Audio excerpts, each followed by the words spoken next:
Take me away until only Om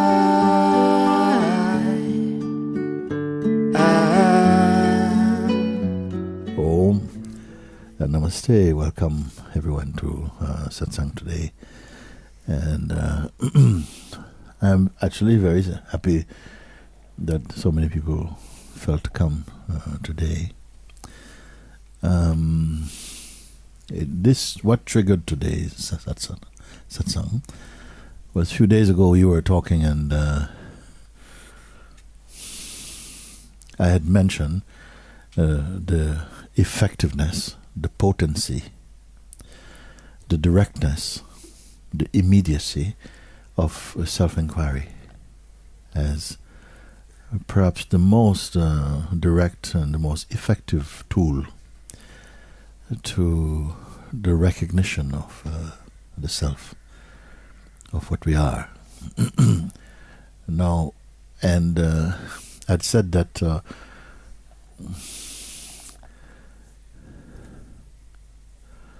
nevertheless it seems elusive.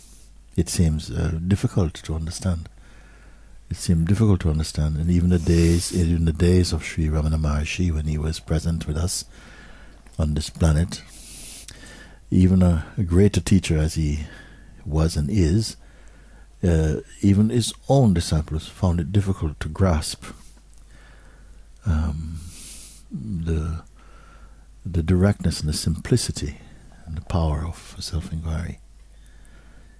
Now, there are many, many, many paths, maybe as many paths as there are seekers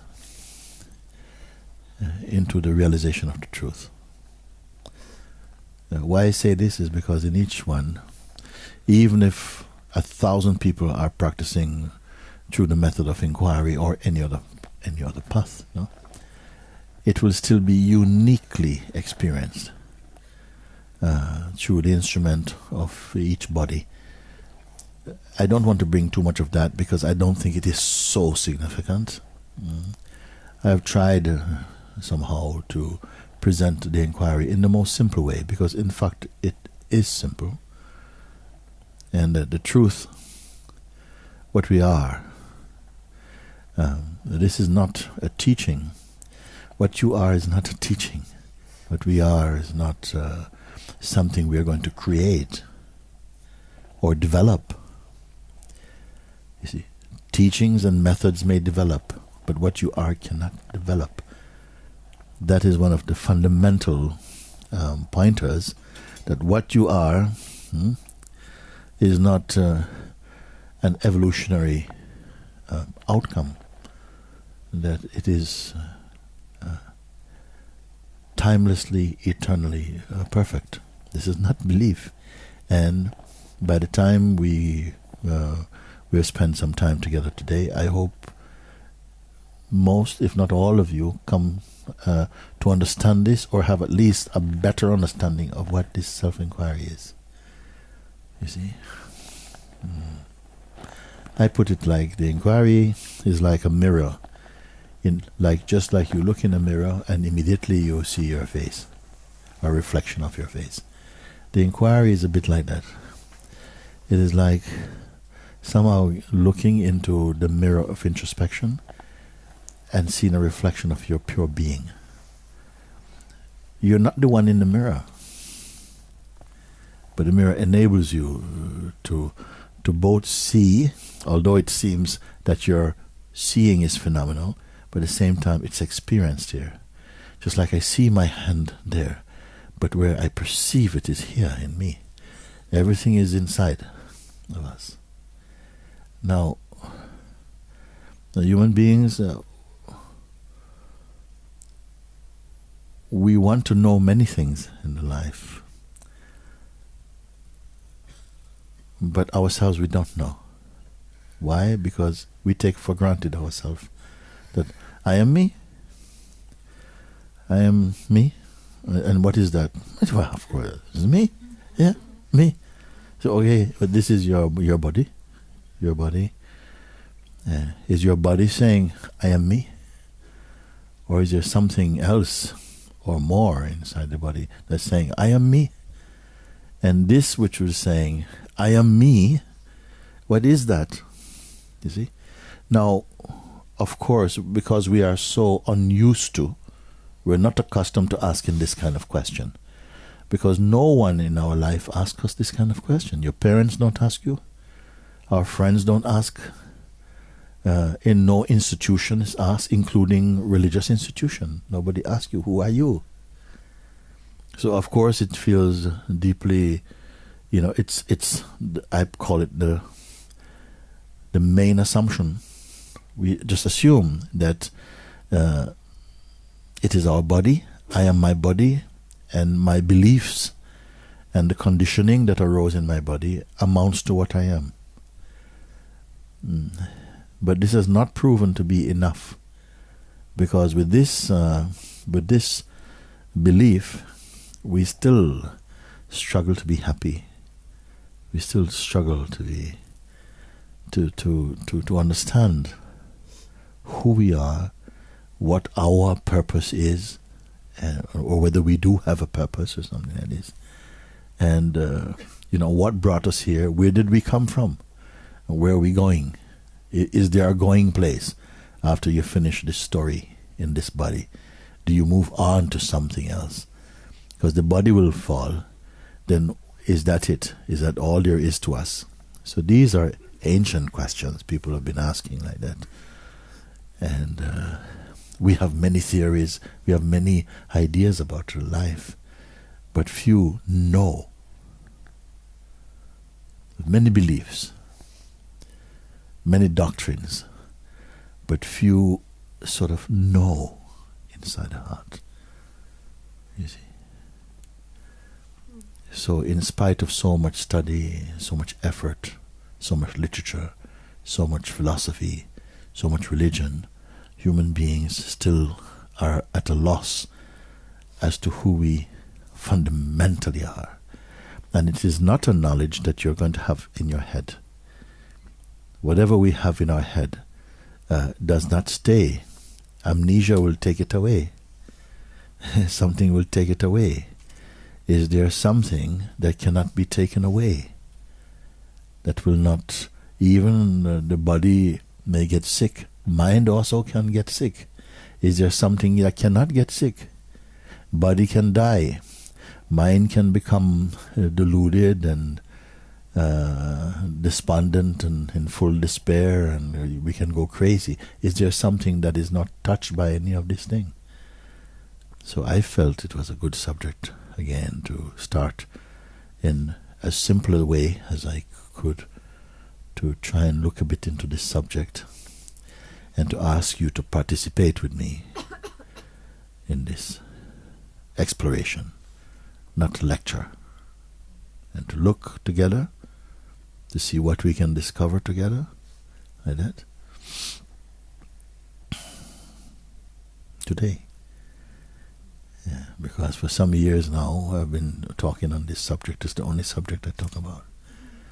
And still some have not grasped it, even in spite of many years, and not quite, kind of get it, but not really. So, is it that we don't understand because the subject is so complex? We don't understand because, you have to be a very, very strong meditator. You have to do the work of a lot of spiritual, background and exercises in the past to be eligible, to be a candidate for this freedom. And perhaps you have not done enough. Why is it difficult? You see? And what is difficult? What is difficult? Is it because the subject, the whole quest is to come to a true and profound experiential understanding of what I am, what you are. Why to even do that? Why to bother even?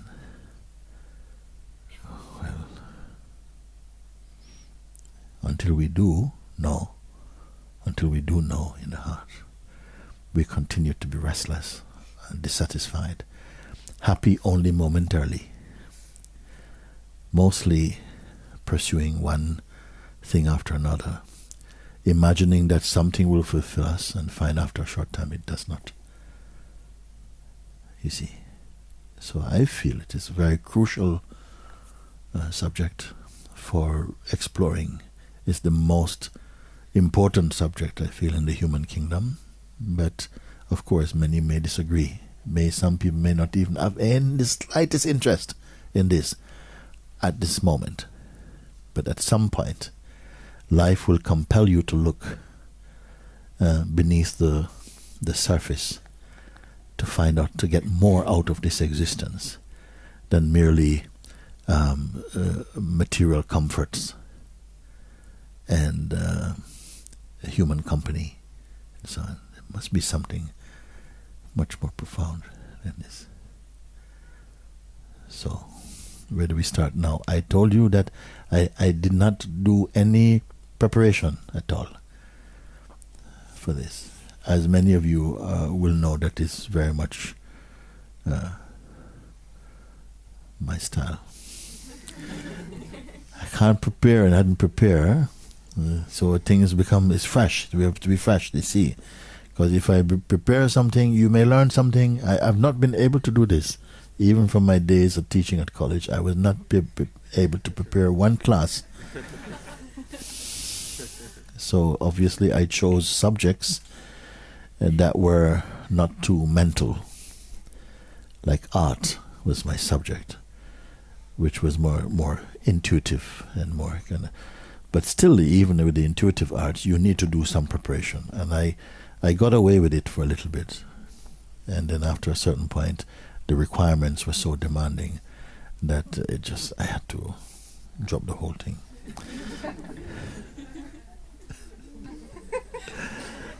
Something inside knew that life, I could not be, it had to be, everything is spontaneous. It was not a belief, it was not an attitude. I just could not help it. It had to be just, it has to be now. Something, it's just now, it's fresh. It wasn't a philosophy, it wasn't a belief, it wasn't that I thought about it. I was just not able to function like that. The plan I had, in any meaningful, deep, rigid way. At best I could manage was to make some feeble sketches, which themselves I saw went through innumerable changes before. You see? So I feel the most truthful way of encountering each other is to come fresh and empty. And then what happens, something else happens. Out of the spontaneity of us being together, we're in real time with the universe. Because the universe is not planning somewhere down the road. It will produce seeds that will take time to sprout, but it doesn't plan how those seeds will sprout. All of life is one thing. This is another thing that you're going to find out, not as a teaching, but as discovery. I don't know how much today. Today I only want to focus on the fundamental thing, on the basic thing. We don't need to know so many things. We just become confused. You see, you just need to know the right thing, the thing you need to know now. You see, you don't need 50 keys to open one lock. You need the right key. You understand? You can have 1,000 keys and you'll just be 1,000 times confused, more lost. You just need the right key. So today I'm hoping that we have found the right key to open what? The mystery into our own nature, like that. So it sounds huge thing, huge thing. But I say it's the most simple thing. One, why? Because what we are trying to find is already here. First thing, isn't it? What you are trying to find is not somewhere in the next room or someplace in some divine vault waiting to be discovered. It is right here. It has always been right here. And what you're going to find is that it didn't arrive here. didn't arrive here, because it is infinite. Now, I am saying it is infinite, but you are going to have to discover if it is infinite or not. If I only tell you it is infinite and you only accept it infinite, you're only parroting my words. You have to discover yourself that it is infinite. And I intend today to prove to you that it is so and that you are that. So it's a big order, no? I come to like this today, and we have to prove like this. And also I'm not prepared.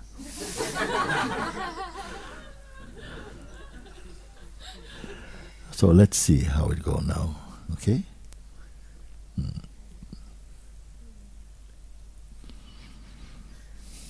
Everyone speaks some language. Even deaf people have to learn some language. Everyone has a wide language to communicate something. Everybody has to speak some language. In order for any language to be spoken, whether from a deaf person who is doing this thing and this and like this, or with words or something to be spoken, something has to be there. First thing has to be there. First thing of any language at all. Okay?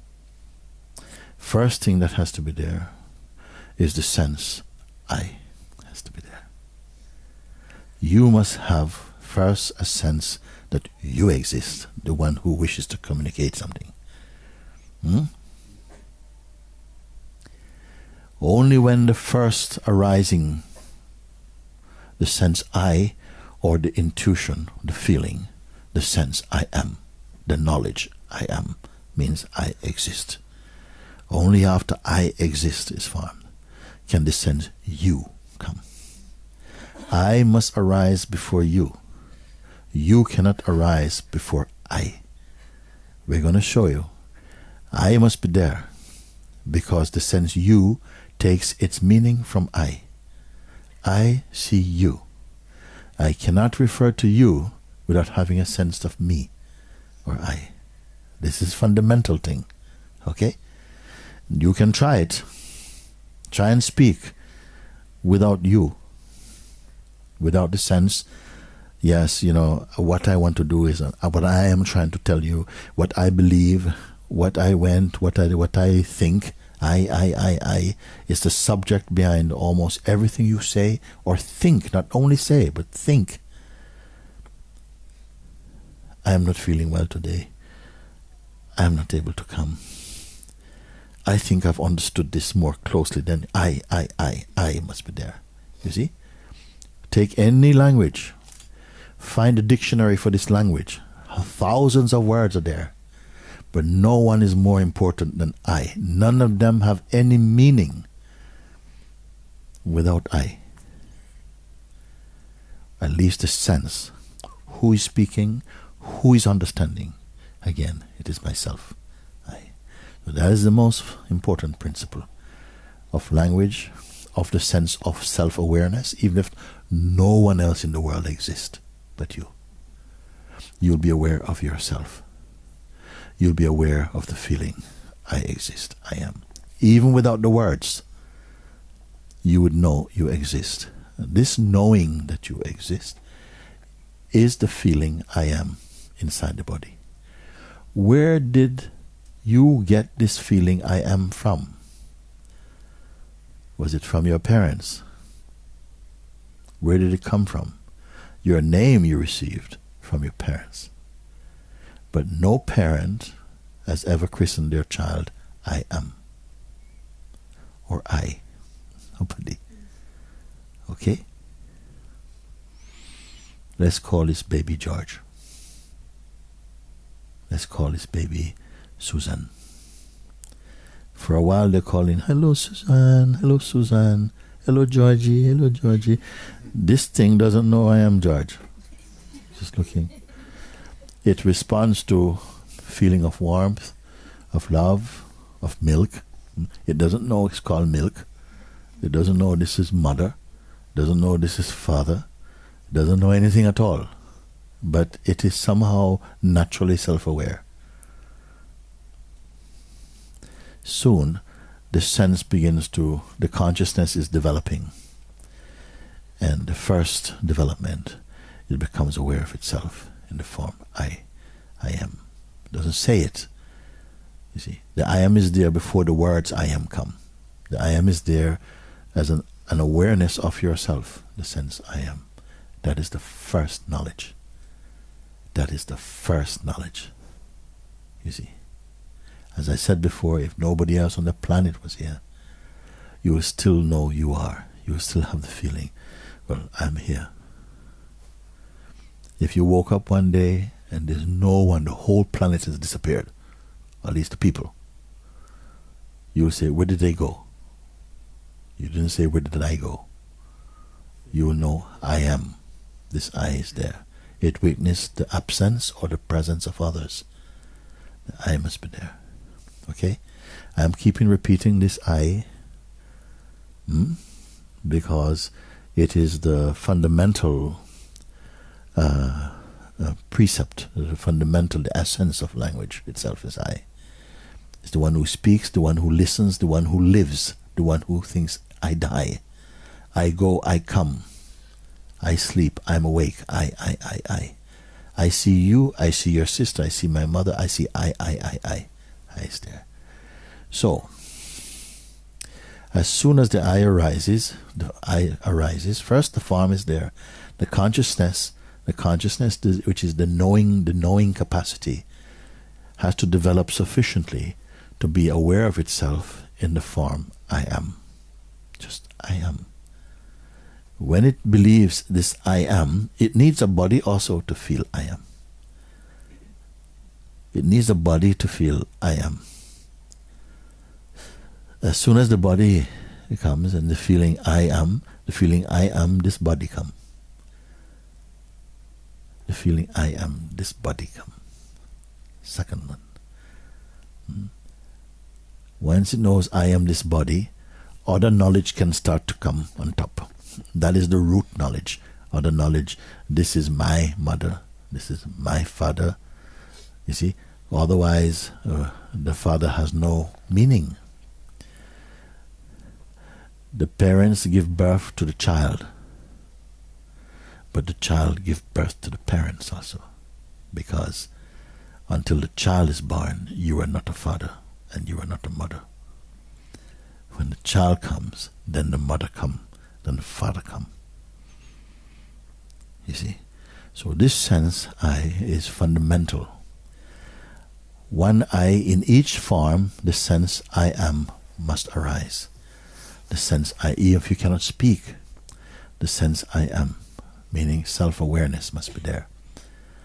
Then self-awareness believes I'm a woman because I've got female body. I'm a man, I've got male body. You see? The sense I am is not the body. But when it believes it's the body, then it believes it's the body type. The body type is male or female. It says I'm a man or I'm a woman. This is the beginning of concepts.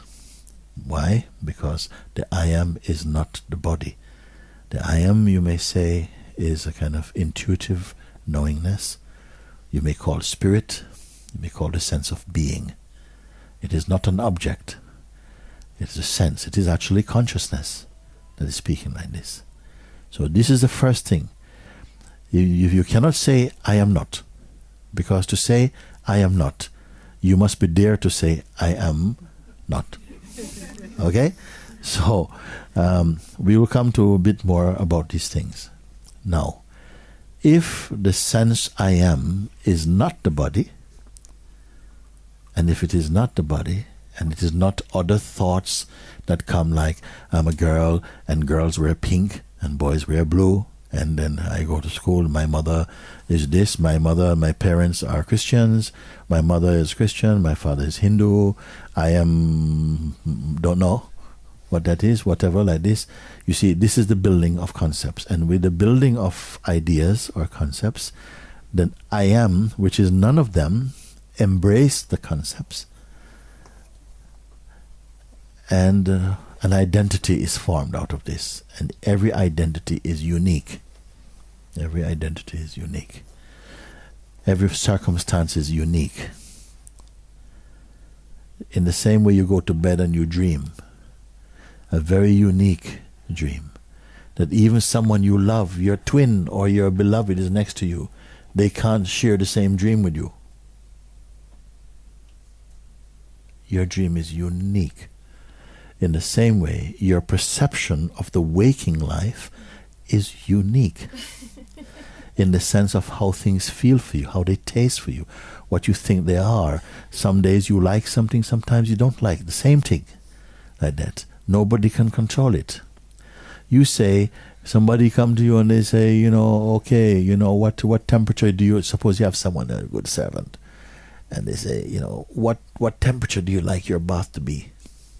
They're going to go to a bath. And what temperature do you like? You say, I like it to be 38 degrees. 38 degrees. Tomorrow they come, you say, it's too cold. But you said 38 degrees. It's 38 degrees. You cannot be consistent about this thing because your body's changing, your feelings are changing. So whatever you regard yourself to be, even this cannot stabilize. Things are changing. Your moods change, your feelings change, climate change, people you're thinking change. So nothing is so steady in this field. Yet we seem to be living in one common earth. One earth. Right now, nearly 8 billion human beings are on this planet. And we all have the same one house. All of us are living in the same one house called Earth. And it has to cater for all these different ways of being. All these different ways of being. Now, let's come back to our point. The sense I am. So the parents did not give you. Nobody taught you the feeling I. Where it come from? It is synonymous with existence. It is the way in which consciousness, which is what we are fundamentally, this is the way that consciousness announces itself in the body. The feeling I am, I exist, means I exist. If you don't exist, nothing exists for you. Only after this I exist feeling come, then other things can come. The sense you can come, world can come, life can come, time come, change come, all of this comes like that. You are the witness of them. They all report to you, to your consciousness. It is you who perceive them. But one thing went missing is that we forgot how important we are to our perceiving. Everything depends upon your perception. Everything depends upon the way you perceive them. That is how important you are. You feel that, you study and learn many things, and you believe or disbelieve many things, but in the end, you're experiencing a world according to you, according to your conditioning, what you believe it is, like that. Let's just take a second.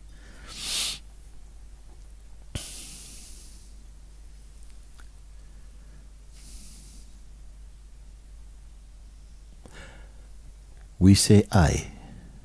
We say I. I think, I believe, I want, I do, I don't do. I accept, I don't accept. I. Then I ask you, what exactly is I? Now, if you answer me with anything I tell you, like I am consciousness, if you try it, I am consciousness. You may say the words, I am consciousness, and from the point of view of words and language, it is correct. Yet it is not true for you yet. It's just words. Very often it's just words. I am George. What does it mean, I am George? Who the hell is George? I am George. What it means, I am George. I'm Susan. What is Susan? It's just name. The I am is there even before the name come, because without the I am consciousness, the name has no meaning. It's the I am consciousness that accepts any name. You can change your name, You can change even your belief, your religion, your country. You can change your partner. You can change many things. But something fundamentally remains unchanged in you. We want to find out what that is. Not intellectually, but experientially, we need to find this out. Because until we do, we are feeling that we are restless. You imagine something is going to make you happy, but after a short while, it doesn't make you happy. You look for something else to make you happy, and everything is only for a time, and everything is only in time.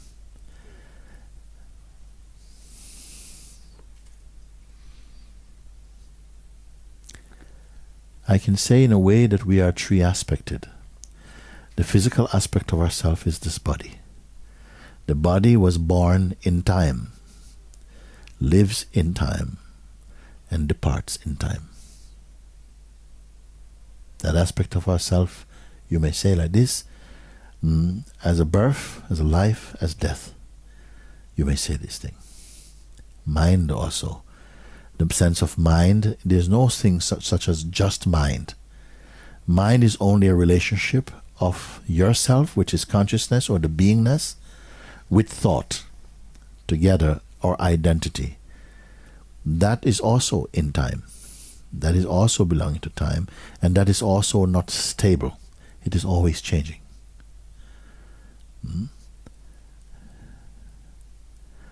That from where the body and the mind emerge, like a tree emerging out of a seed, that from where they come, the seed of them, we call the pure self.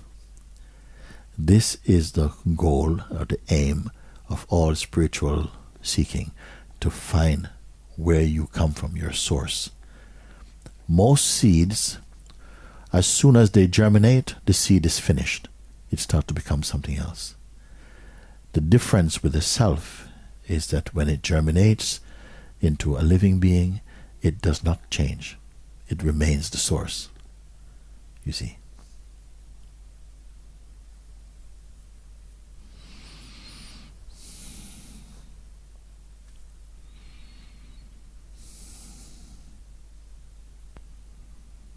If we learn anything, whatever we have learned or believe, came after the I thought, the I concept, the first arising, the first born.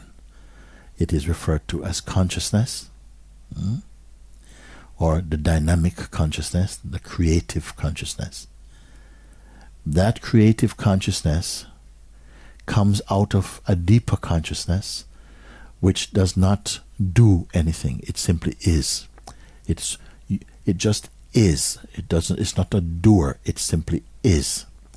That is the ultimate discovery of all spiritual striving.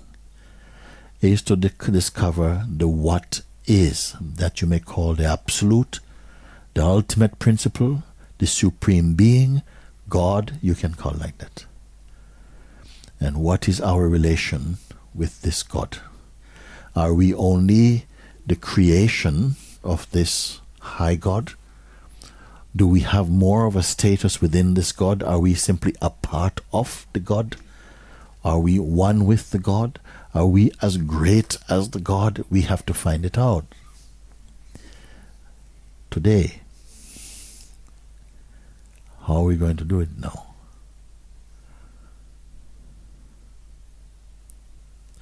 Because the belief is there, because the fundamental belief is there, first I am, and then the I am splits into I am the body. The I am sense exists by itself. It does not need anything. But it's as though it is compelled by some power to identify with the body. The identification with the body makes room for other thoughts to come. Other thoughts plus the I am the body idea create the sense of an individual, a person. And because the body is growing and the conditioning and the experiences are changing, we have a sense of growth like this, and we feel that we're living, growing, evolving, evolutionary being like this. But there is another dimension inside us, which is not growing. Growth takes place in it and is perceived in it and by it, but does not affect it. This is why you are able to perceive subtle things, and you're going to see that you're perceiving and have the capacity to perceive a lot broader than we presently do. Everything that you see, even the most subtle things, like there are thoughts and sensations which have no name yet, but you perceive them because of the subtlety of consciousness. You perceive them. There are some feelings you are not able to really put any name to them. You are the perceiver of them. Subtle thought, sensation, imagery, feeling, projections, discriminative powers, the power to discriminate between fantasy and actuality. All these things, a capacity nobody taught you. It simply arises within your own consciousness. This is the marvelousness of the consciousness, the root consciousness. The root consciousness is there, whether it is identified with the body and the body's characteristics or conditioning or not. One of the great steps of spiritual discovery is when we are able to recognize the sense I am without combining it with any other thought or feeling. It's as though you sieve it out, and so only the feeling I am remains, without connecting with other concepts. But because this was begun early in the childhood of one lifespan, it seems very strongly embedded in the consciousness. I am the body, I am a woman, I am a man. In the beginning, for many people, there is no aspiration, there is no desire to go beyond this belief, which seems like it's an unchallenged fact that I am a woman. It seems sometimes more loud than I am consciousness. But first you had to be consciousness before you had the thought you're a woman or you're a man. Do we understand this or not? Okay. Before any understanding came, the first understanding must be I am. I exist. No other knowledge is more important than the conscious knowing I am. Only when the idea I am the body, I'm a man, and so on come, along with our cultural conditionings, our religious conditioning, political conditioning, comes the pressure to perform according to our cultural norms and traditions and so on. So the most important thing is to understand what this I am is, because it's not enough. You say I am, everyone says I am, but few understand what I am is. And it feels, why the need to understand? And the reason why we ask why the need to understand is because it feels sufficient enough that I know I'm a man, I'm a woman. What more do we want from the life, you know? I know I'm a man. I never question, never doubt if I'm a man and maybe I'm a woman or something. Why should I say, who am I? Why would he even bother with this? So this question is not going to have a universal appeal in the beginning for many people. It's only somewhere along the line, and even with many religious people, spiritual people who've been practicing for many years, it may not be a path that they're aware of. They still feel, I am a servant of God, I'm a pilgrim, I am a Muslim, I'm a Christian. They use the same I am, and we say, I'm a Christian, I'm a Muslim, I'm Hindu, I'm atheist, or so on. But what does it really mean? I am is what? Because most people, they don't understand. They say, I am is me, the person. I am is the person, me. I am a Christian. I'm Muslim. And it seems it's enough. You see, why would we go further than this? Isn't that enough of a fact? Isn't enough of a fact to say, I'm a Jamaican, I am, 42 years old, I am this thing, because it's accepted everywhere. It's your credit card. It's accepted everywhere. This one. No one ever challenges it. But it is put now. When you say I, what do you take your I to be? Because, as I said before, it is written, God says, I am. I am. But the devil also says, I am. The ego also say, I am. Even a mosquito believes, I am. Everything feels. Life says, I am, inside a farm or something like that, no? So we are just trying to see which I am are you speaking from when you say I am. And if you listen keenly, you'll see almost always, go to any restaurant, sit down quietly, listen to conversations, I did this, and see when people speak as I, what are they referring to, and you'll soon see it is, I am this body, I am this person, I am my conditioning. That is as far as we go. It will not be enough to recognize the truth on such a flimsy assumptions. It's very important to understand what I am actually is experienced inside this body when you say I am. And we are going to go now into that. I want you first to understand the difference between an assumption, because mostly we are learning from second-hand concepts that's handed down to us that we have never challenged. We just, like a child can learn to speak a language without understanding what the real meaning is, just by growing up in that environment. We use words, we have a sense of what they mean. We have a sense of when you say I, what it means. It means me. And beyond this me sense, no one looks further into this me sense. What is me? Who am I? Again, why? Because nobody wants to know particularly. If you look deeper than that, people think you're a freak. If you look more deeply, then, who are you? Well, my name is so-and-so and so. I'm a 23-year-old woman from Brazil. I studied here at this academy. I did this, blah, blah, blah, blah, blah, blah, blah. And I am applying for this job. Nobody goes further than this to question you. You see? This is all you need. This is your password to be a visible being in this world. To enter the game of transacting and interacting with other beings. It's only enough to know your gender, date of birth, study, what you have done, experience. Boom, it's enough. Here we are proceeding more deeply. When you say I, what does it mean? And this is the birth of inquiry.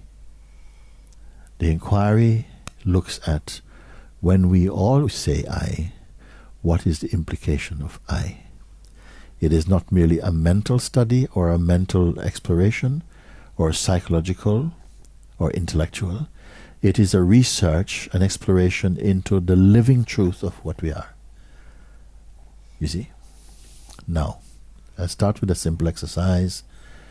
If someone came and said, excuse me, there's a Volkswagen car just parked outside here. Would the owner please remove it? Whose car is it? Somebody may say, oh, sorry, it's mine. You will not say, it's me. You will say, it is mine. You will not say, it is me. There is a clear difference. It belongs to me. Use the word mine. Mine is related to I. Me also related to I. It belongs to me. Mine means it belongs to me. Mine. You can also say, this is my family. My family. Not me. Not me. My family. They are connected with me. They belong to me. My family. You can say, my body is tired. My, not me. You follow? My body was exhausted. So something is aware of body and exhaustion. It is not the body, and it is not exhausted. It says the body's exhausted. It says my body was exhausted. So, again, my, I. What is saying? My body. It can also say that my sight in this eye, in the left eye, is not very strong. It's very weak. It's functioning about 60%. In the right eye, it's about, I'd say, 85%. So it observes sight even. It knows the strength of sight or the weakness of sight. It is not the sight. It says, my sight is not as good as it used to be. It also can say, my memory is not as good as it used to be. It is not memory. It knows memory. It observes memory. It says, I used to be able to remember every person's name here, if I'm told it. For 1 year, I would not forget the names. Now, I can't remember even 2 or 3. It knows memory and the abilities of memory. If memory has faded, it observes memory. My memory. You follow me or not? Okay? Okay, so memory it is not. Senses it is not. Family it is not. This is my religion. My religion. Not me. My chosen religion or whatever. Okay? Some people say, my ego is very strong. My ego, not me. What is this me? My ego, not me. Who's speaking? My ego, not me. Okay? My relationship is not flowing very well at the moment. We had a beautiful relationship 6 months ago, but now it's just completely falling apart. Relationship, I am not. Oh, my life is over. My life is over. My husband has left me. My children are gone. My life is my life. Who speaks? My life is over. I am not over. My life as is conceived as whatever shape, that is probably going to change. And also somebody say, come on, George Norris, come on, Susan, why you speak like that? You're only speaking from an emotional state. It's not true. Yes, but okay, that's my emotions are a bit like that. Emotions, you're not. My emotion. I am not emotion also. What is left now? Oh, my breathing is very heavy. My heart is beating very strong. My heart, not me. My emotions, I'm a very emotional kind of person. My emotions are like this. My emotion. You're not emotion. My breath is getting weaker. Okay? Hospital, I have to get an appendix operation. They put the gas. I'm breathing. I see. I am losing consciousness. I am watching consciousness go. Who is I? Who is I? When any of these, I can say, I am not. They depend upon me. I am the witness of them. I am the seeing. I am the witness of them. They are not witnessing me.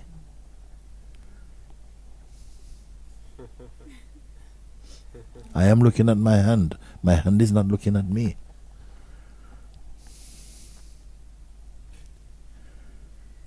This is my autobiography, not me.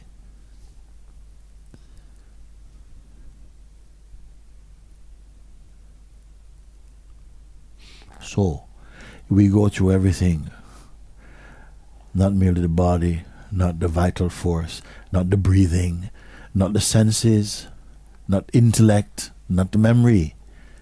You know, my mind creates a lot of fantasies.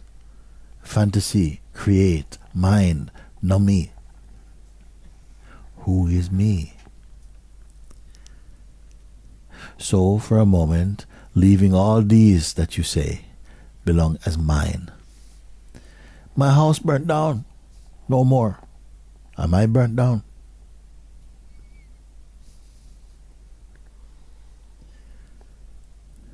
Who am I? Now, looking at all these things, my life, my dreams, my future, my past. I don't have a good past. I had a troubled past. Past, time, all of this, not me. I'm the weakness of them. So let's leave them all aside for a moment. What remains is the sense I, or I am. Take a moment. Feel this sense I am.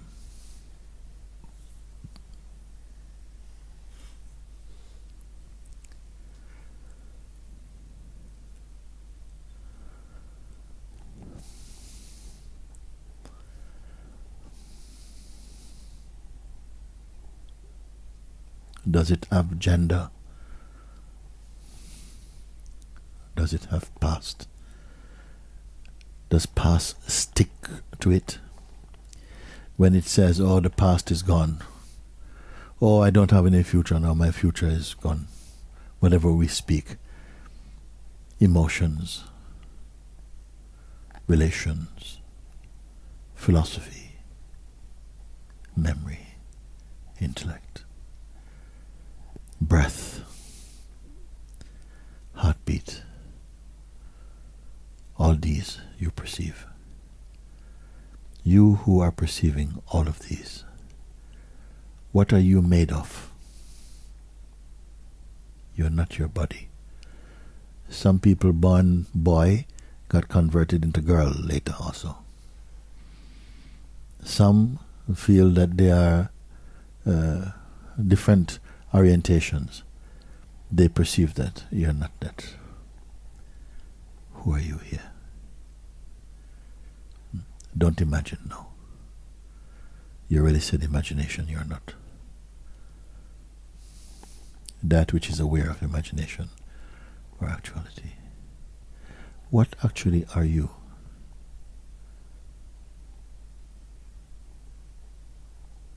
Something is here, isn't it?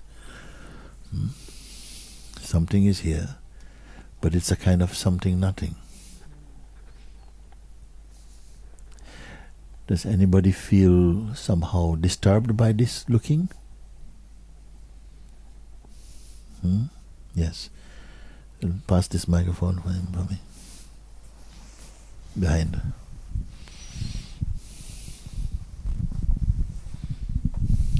What I observed just before, it's like a ping pong ball inside. I see that something want to attach to something. Yeah. Search. Something is going ting tong, ting tong, ting tong, ting tong, ting tong, ting tong. But you are not going ting tong, ting tong, ting tong, ting tong. You're watching ting tong, ting tong, ting tong, ting tong. But you are not ting tong, ting tong, ting tong, ting tong. Isn't it?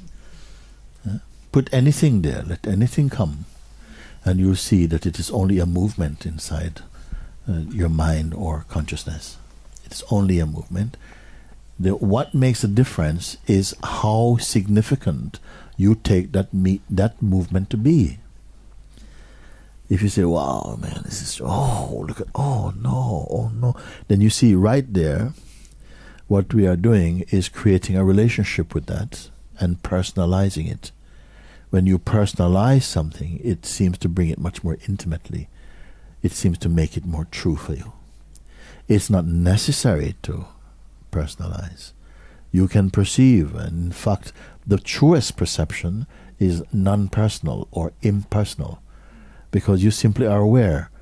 But if you don't embrace it personally, if you don't say, oh, why is this happening to me? It's simply happening.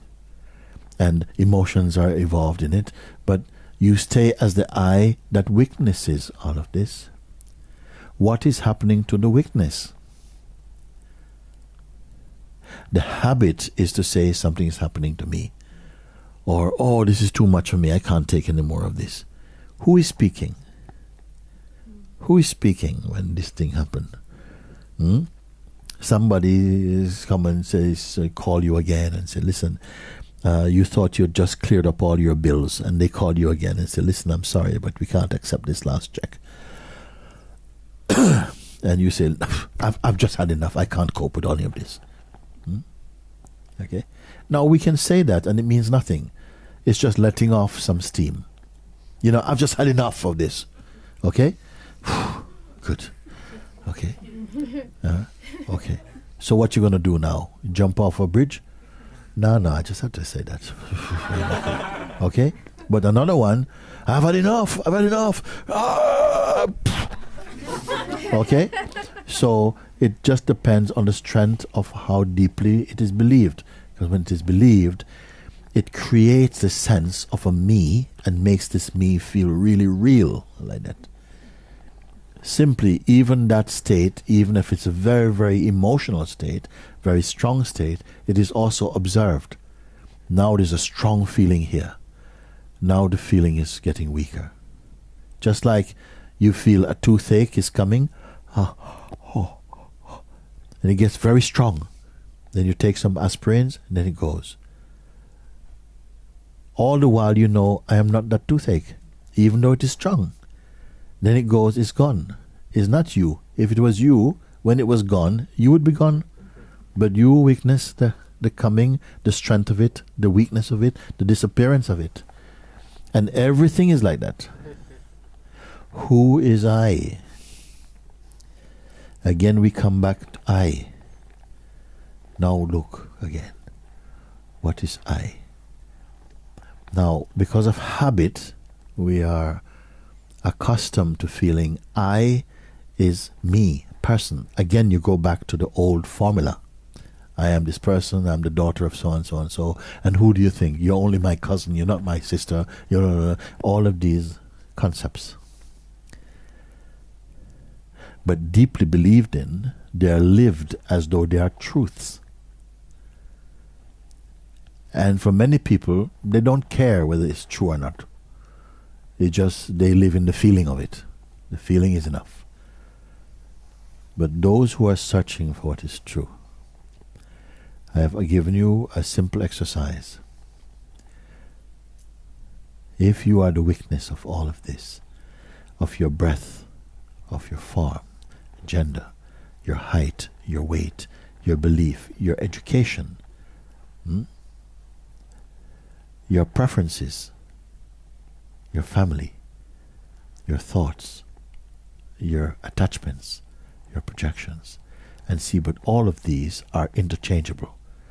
If I take any of these out, I'm still here. If I take any of these out, I am still here. If I take all of them out, I am still here. Who is here? Now you may say, my existence is here, my body is here, my life. Yes, because at some point, the consciousness that is supported by the body, if the vital functions or the body dies, the consciousness will just have to leave the house. It won't stay in a dead house.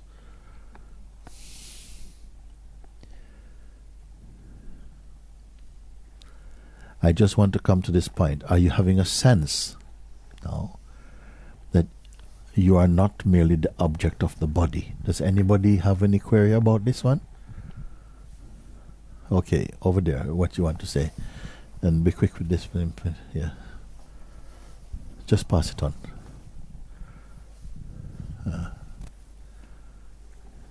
There's something that still feels that when this body goes, I will go. That's okay. That's okay for the moment. You know, it's a feeling. When this body, I'll go. You may or may not know. We're not really deciding that now. We just want to find who are you while your body's still here.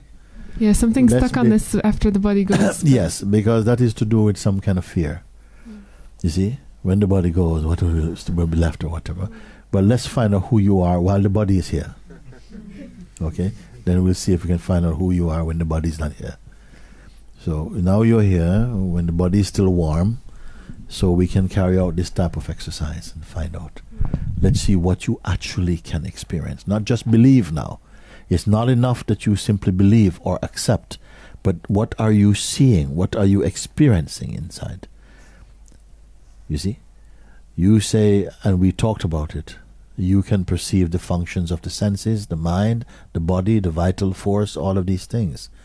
The world coming and going, boom, boom, boom, all these things coming and going. Sleep coming, sleep going. Dream coming, dream going.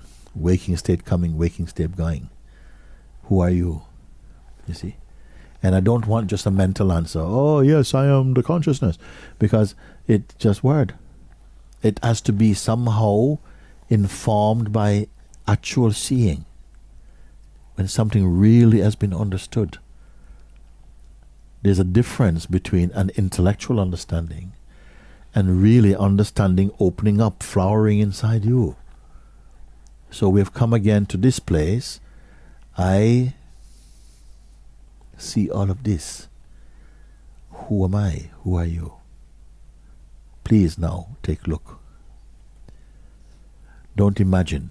Anything you imagine is also come and go. The one who imagines is what? Who are you?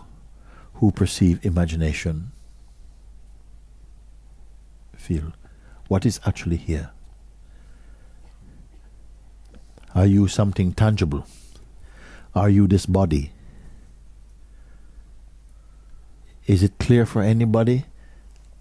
Is it clear for someone here that I cannot be merely my body? Is it clear for anybody here? Yes, okay.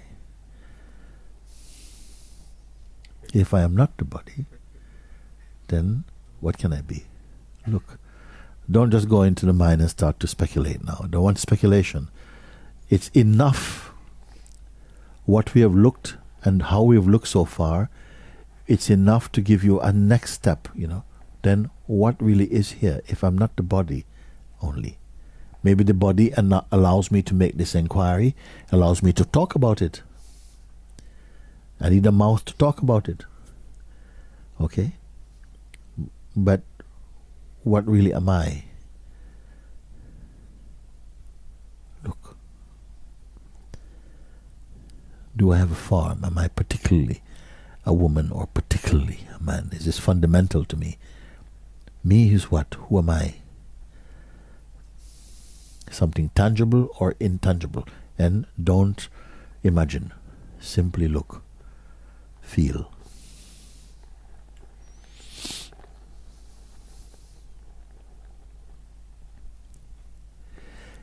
Any sensation that comes in consciousness, if it's a thought or a feeling, you must be there to perceive it. It is secondary. You're primary.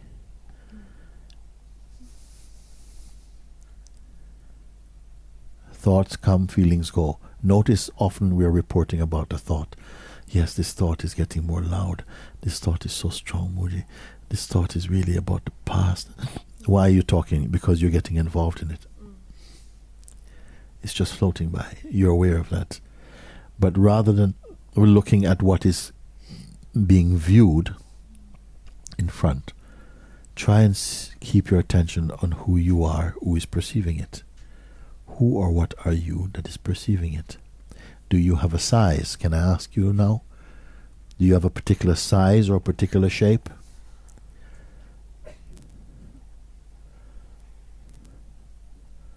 Do you have a particular size or a particular shape?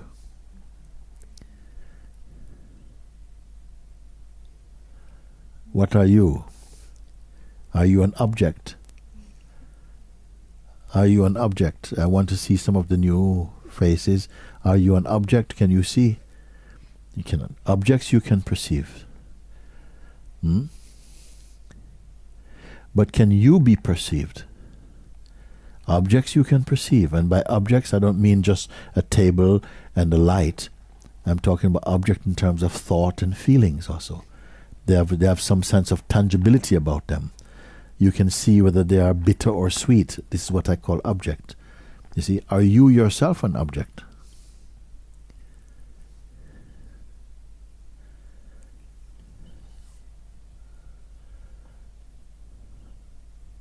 And why not? Why are you not an object like other objects? Do you see people, different shape, different form, different races, different countries? Okay? If you are not the body, who are they?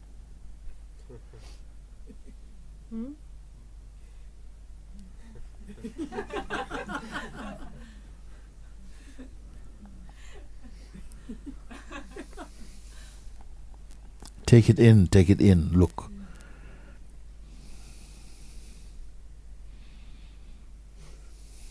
Inside this body, where are you particularly? And as what? Do you look like your face?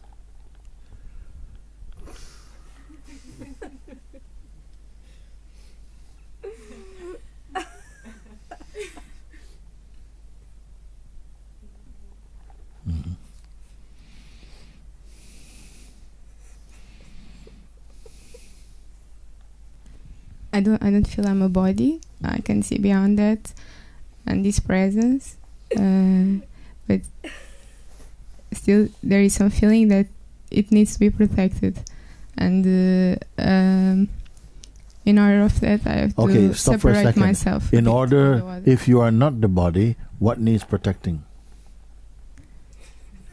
I know. No. Don't say you know. We're not going to sweep over anything today. I want you to look clearly so that we stop speaking things that we are not clear about. You see, if you are not the body, and are you clear, some of you, that you are not merely the body, that's not cursing the body. I'm not telling you to harm the body. I'm telling you it's not important. I'm saying that it is not fundamentally what you are. It's not the body saying, I am George. What is saying, I am George? What is saying it then? You say that there's a feeling inside, like, do you know who you're talking to? Do you know who you're talking to? You're speaking with someone. Do you know who you're talking to? Huh? How dare you talk to me like this?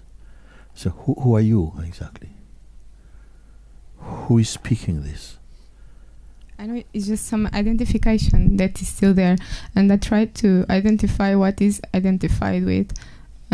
But if I go through that,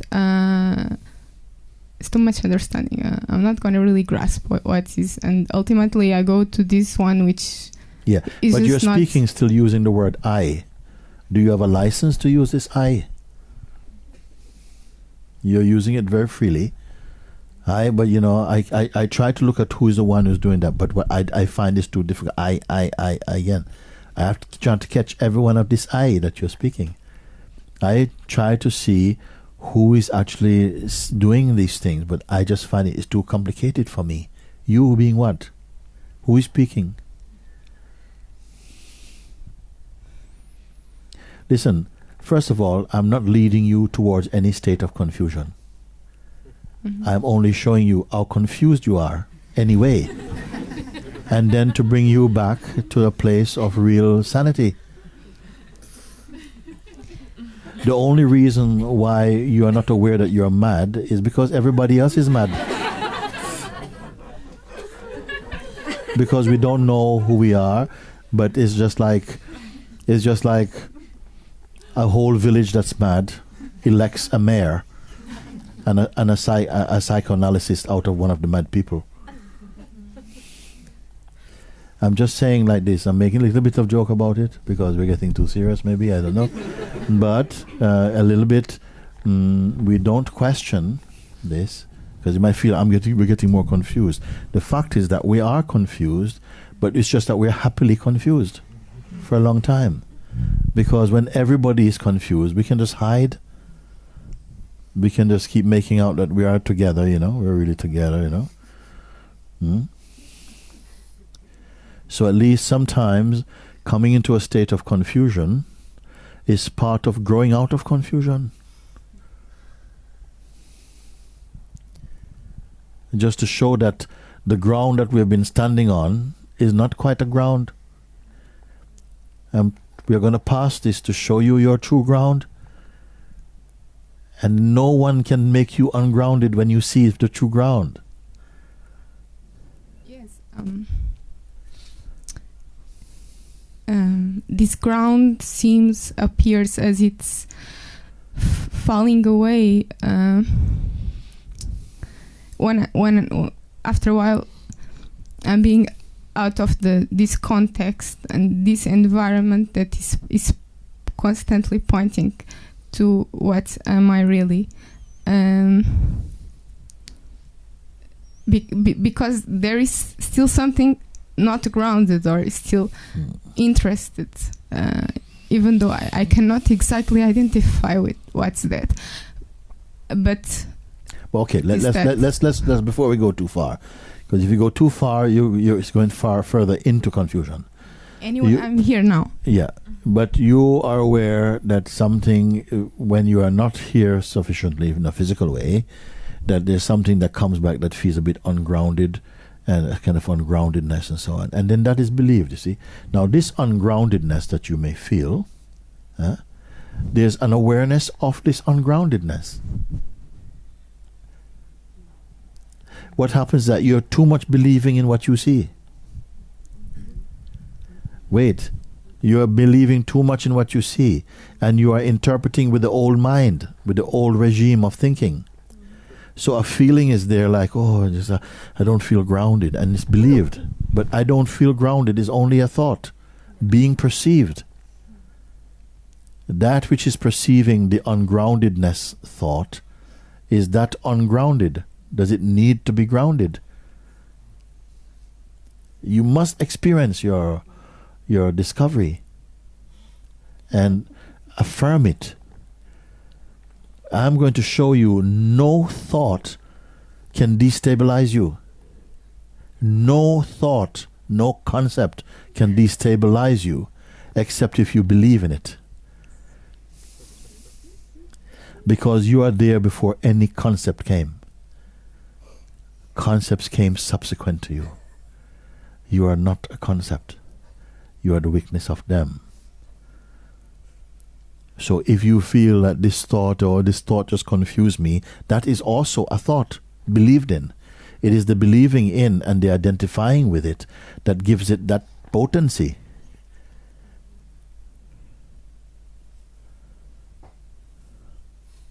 Now I want to know if we can finish this part of the lesson or not.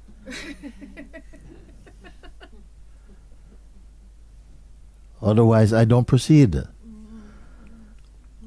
Yeah, come.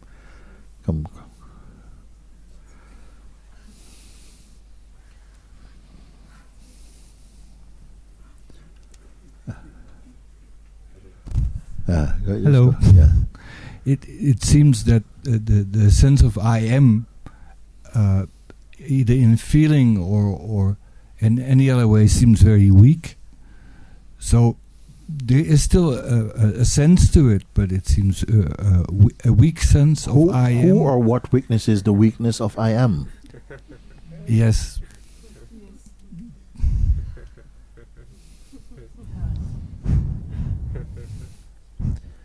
Who or what is witnessing the weakness or the strength of the sense I am?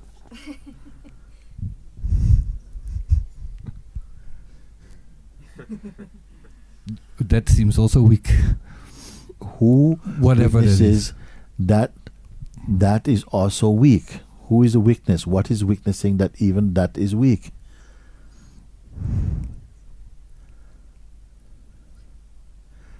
Is it after the I am or before the I am?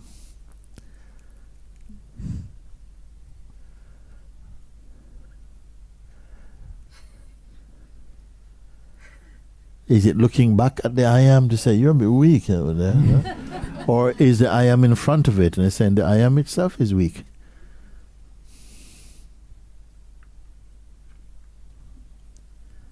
This has to be clarified, you see. We are not going to leave any blind spot because we do this. It's how the mind works. It just brushes over something and just say, okay, go. But I want you to stop because these are fundamental pointings. It's not many, but they are crucial that you understand them you say something that the I am itself feel weak. What do you mean by the I am? And who are you who is looking at it? Are you strong?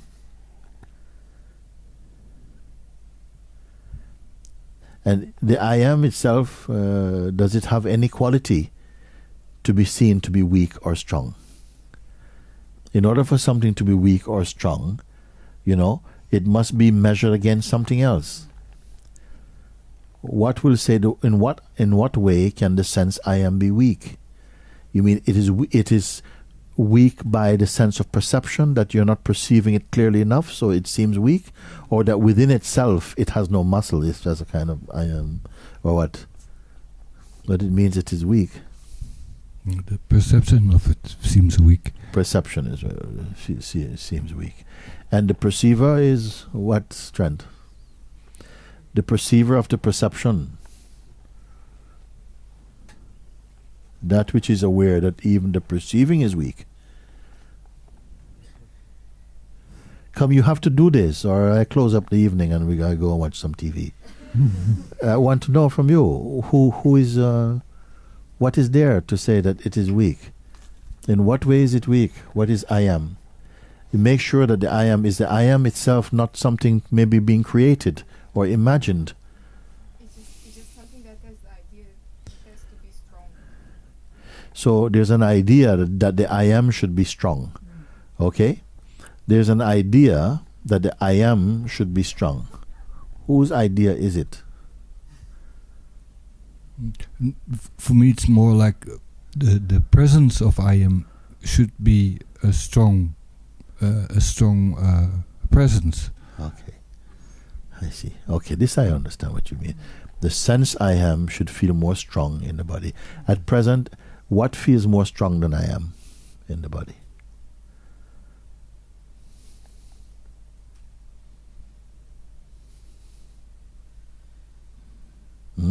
Person.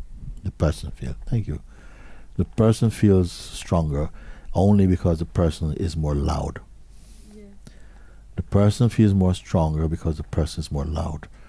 The person actually is a sense of attachment, first of all, to the body and to the identity, and the importance the identity has become to the consciousness that perceives the identity. The personhood. The person also is consciousness, but is a very contracted, very conditioned, very limited expression of consciousness. It's filled of self-belief and desire and attachment. I want this. This is important to me. Why did I lose my house? Why did this thing happen to me? I don't trust God anymore. I don't believe in any God anymore because so has a lot to say. And it seems somehow to be stronger than the I amness. Does the I amness need to have an effect? The only thing that can happen, you see, either something feels strong because it's full of history, it's full of adventure, it's full of intention, full of desire, full of attachment. So therefore it's loud. Okay? That's one form of strength. Or something is so totally empty of any intention, any identity, you see, so that it is not a flavor that keeps changing. Flavors can change in front of it, but it is unchanging. And it is strong because it is unchanging. Either something is strong because it keeps changing and keeps showing and keep going, whoa, whoa, whoa, like this, or it's strong because it never changes. It is steady. And it witnesses the movement, but itself is unmoving. So, who is to determine what strength is? You must define what you mean by strength. Is strength loudness? Or is not the loudness of the mind creates a sense of confusion, dissatisfaction, pain also? Rather than credibility. Not because a thing is loud means it is more real, you see, than the thing which cannot be, which doesn't fluctuate, it's always steady. What is the criteria for saying something is real or not real? its unchangingness. Its unchangingness. Very good. Is the person unchanging? No, the person is always changing. If the person is always changing, can it be said to be a thing?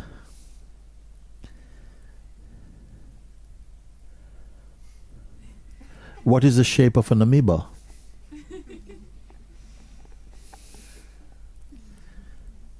It's more like a verb than a noun. And it is being witnessed by something. It is witnessed by the unchanging. Because if everything is changing, who gauges what is changing most? Only the thing which is unchanging perceives correctly the amount of change that is being perceived. So it is from the state of the unchanging, which is the I am sense, which is not combined with anything, that you can perceive the changefulness of the person. And then something says the person seems more real. Why is it more real? Because it's more active? It seems to catch all the attention. Because it catches more the attention. Can observe Yeah. this movement of the attention, the person coming inside, the attention goes down. Yeah, hold on. I'm hot at the moment. Sorry. Please, stay with me. Look, because of the amount of the attention that goes to it. Okay? Because attention is one of your great powers. Not you. Your great powers. Where attention goes, it feels like that's my experience. Okay? Attention is very powerful. Okay? But something is able to observe attention. You see? So attention goes to the person. So the person is said to be more real, meaning it's more loud. The attention going to the person, is that not also seen? This is what I want you to do. You are still in the process of your inquiry. The attention is going to, now even attention goes, and so something is not gone. It observes attention going. Sometimes people say, I could not keep my attention fixed on this thing. It kept going off somewhere else. So something witnesses the attention going off. Is this thing going off? This is all I want you to is keep staying here. Keep staying in the place that's not going somewhere. You see? And you'll see that everything else is going somewhere, including the attention. Attention is one of your secret great powers. The next great power is the power to believe. And another power is the power to identify with something. You are that which is aware of this. I can see that something is believing in all of this. You are still unmoved.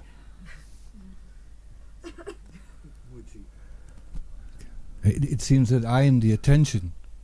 I seem to be, that is me, the attention. But then, if you were the attention,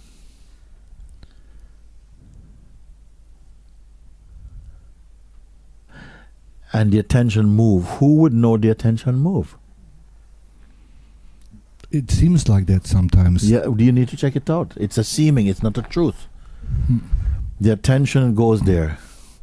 Now you witness the attention goes there, but something says if the attention goes there, that is really strong. It makes it very strong. Make it very strong means make it very real. These are beliefs, they are not truths. You are the witness of the attention. There is a power here that's unmoved. Here, attention is creating a lot of party over there with the identity and the person is making, but something here is unmoved by it. If there is disturbance, it's because there's a belief, I don't like this, please stop it, and it's not stopping. But there's strong belief, I want desire, I want it to stop, and yet it is not stopping. So then disturbance comes. If this is flapping here, and the attention is kept only in the awareness, at a certain time the power will stop going there and just stay with the stillness. When the attention can stay with the stillness, the movement will fall away.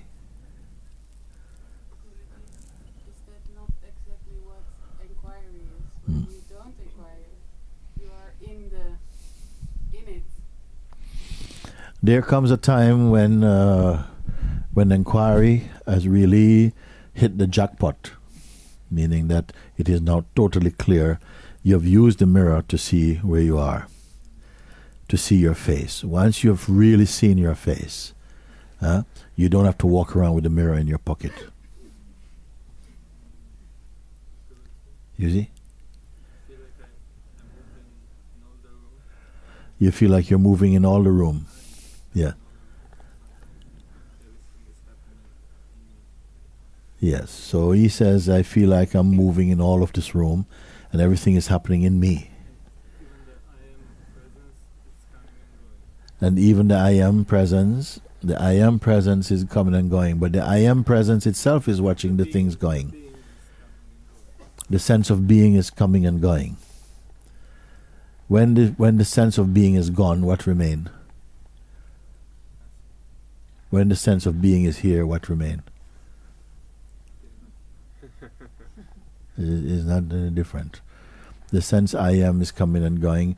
We are coming to the point from the person perspective, like I am doing this, I want this to be my life, I, and seeing that this I is mostly made up of belief, conditioning, and false identity, limited. The consciousness by nature wants to be free. Nobody taught it to be free. It just naturally wants to be free. Just like when you're feeling unwell, you don't need a doctor to tell you you should feel well. You know within your own self you feel unwell and that you naturally want to be well. You don't need education for that. In the same way, the consciousness naturally knows itself to be free.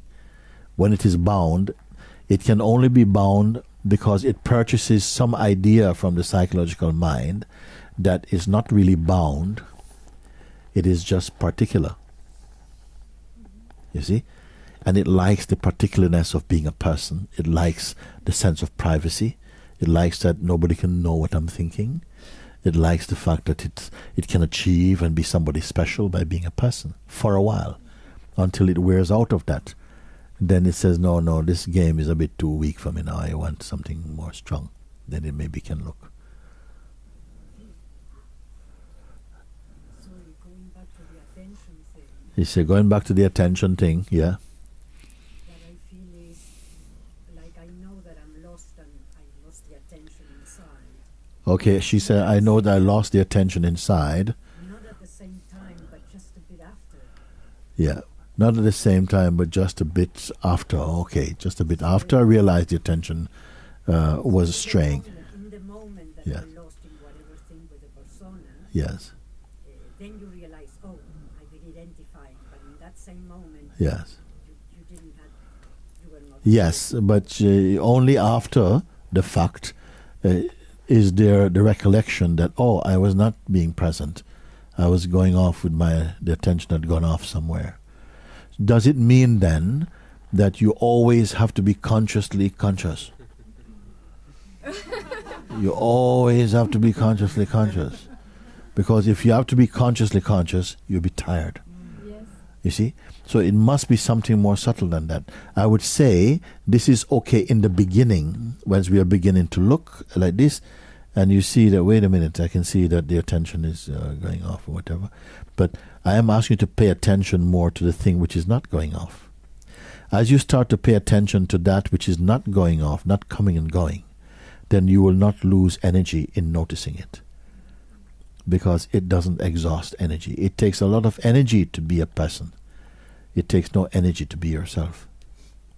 If you keep looking at the space in which the whole theater of consciousness is being performed and acting, but the weakness of that is not busy watching and involved in the story, and yet at the same time it experiences through this body, and yet at the same time it is beyond this body at the same time. I have this really intense experience sometimes when you're speaking of witnessing my body falling asleep. Yes. And it's like, don't do that, but it's so strong sometimes. Yeah. And so I try to keep my eyes open. Yes. Yeah. Sometimes this happens. She says that sometimes I witness my body trying to fall asleep while you're talking. And this sometimes happen because the habit of the psychological identity, which is sharing in our sense of existence, there's an aspect of ourself, a portion of our energy that doesn't seem to want you to wake up. It wants you to stay in the form of the person and just get on with your person things and so on. So it is inclined sometimes when it's just about at the right time to get the right thing, it goes off. So something like this can be like a sense of avoidance. It just goes into like this. But as soon as you're onto it, you're aware of that tendency. You watch him like this each time, and you see that maybe in the past we've just kind of not challenged that. You've just kind of gone along with it. I'm just so tired, I can't do it, whatever. But when you're aware of it and you see that it could be a form of avoidance in some way, you see, and that something is witnessing that, then it will turn the things around. It turns things around gradually like this. Okay, so just stay with it. Yes, just stay as the awareness alone. You're not the thing which is fluctuating. You're not the thing which is going to sleep. You're not the thing which is waking up. You are there before everything, before every shade, every color. You mentioned this quite often, to stay with it as a self. Yes, yes. But why does it seem to be so hard to do that? Because the self. You say, why does it seem so hard to stay as a self? It is not hard to stay as a self. It's not the self is experiencing it being hard to be the self, any more than space is trying hard to remain a space. Suppose I were to say to space, look, stop believing you're the wind, and just remember you're space. It is like that, in a way. But because all along we are always a self, even in a limited expression.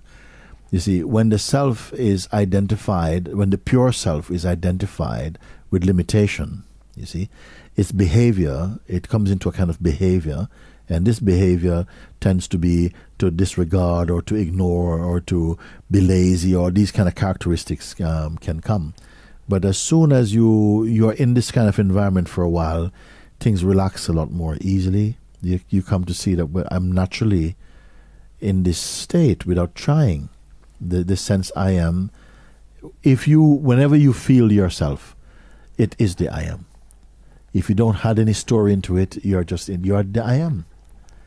The story comes for the person mostly, not so much for the I am. And this will gradually become more simple and natural for you until it becomes effortless again. All witnessing of your fluctuating states, the witnessing or the observing of all these things that come and go, that is occurring to the I am itself. It is the witness. It is the deity of the waking state.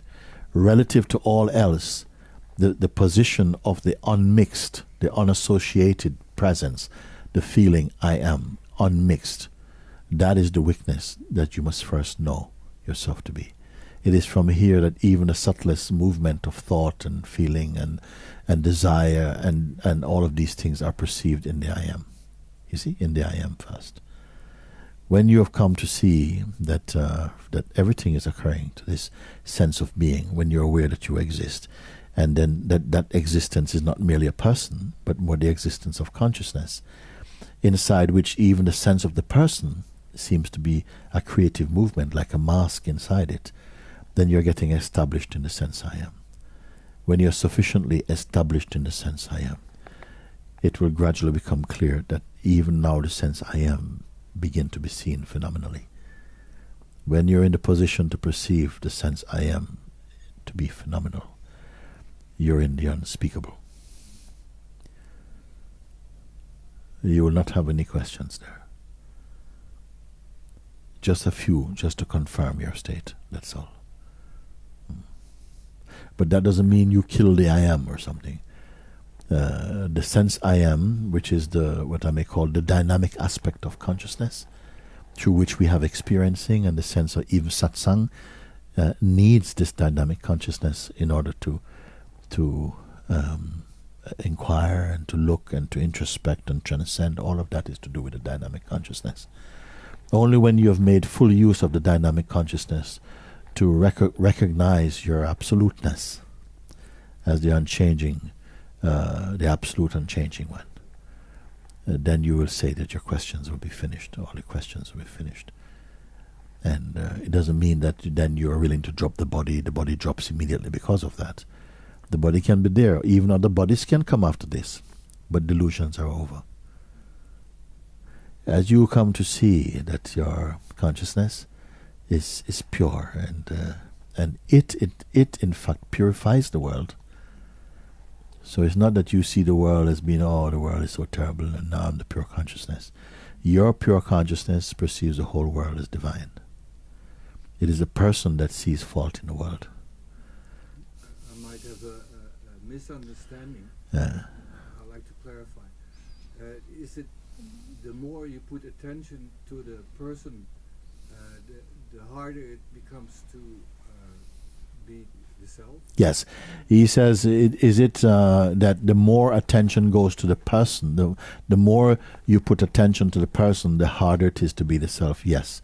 The more you, meaning who, the consciousness, gives reality to the sense of personhood and then lives as personhood, then obviously, two kings will not sit on the same throne. When you speak, you believe, I'm the person, then somehow the personhood state seems like it's sufficient. It is sufficient somehow, and you're in the state of personhood, then the attraction to be in the self is not strong. I think if you are completely stoned on coke, you're not going to want to have a beer at the same time. It's enough for you. It's actually enough. You're in the state. You're in the coke state. He's in a marijuana state, and another one is in a magic mushroom state. You are quite happy. You don't need any top-ups from any other kind of narcotics. When we are in the state, in the narcotic state of being a person, the aspiration to be the self is not there. Only when the person is hurting, the aspiration to go beyond into the state of presence emerge. And that, you see, we need actually the difficulties, the challenges, the sufferings, and so on, to stimulate the aspiration to go beyond them. And this is why a life of comfort, which the mind wants to give, the one wants to have, because having a life of comfort and just nobody troubles you and everything like this, actually is the worst life, makes you go to sleep. You see? And yet we work a lot for this comfort, It's like working so hard just to take the sleeping tablet of being a person. Whereas difficulties, challenges in life compel the consciousness to look more deeply, and the more it looks deeply, the more it flourishes as consciousness, the more it's able to transcend the lower states. But at a certain point, it's transcended everything. When it transcends everything, it doesn't believe itself to be transcendental. It's the most natural thing. It's not natural like a child. It's nothing. Mm-hmm. Wait and take this one for me.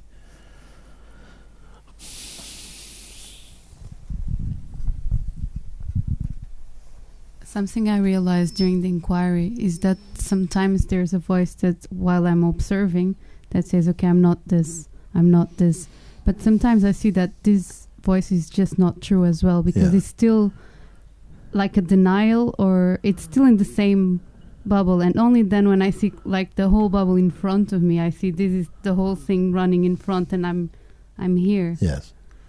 But still, there's something that feels not finished yet.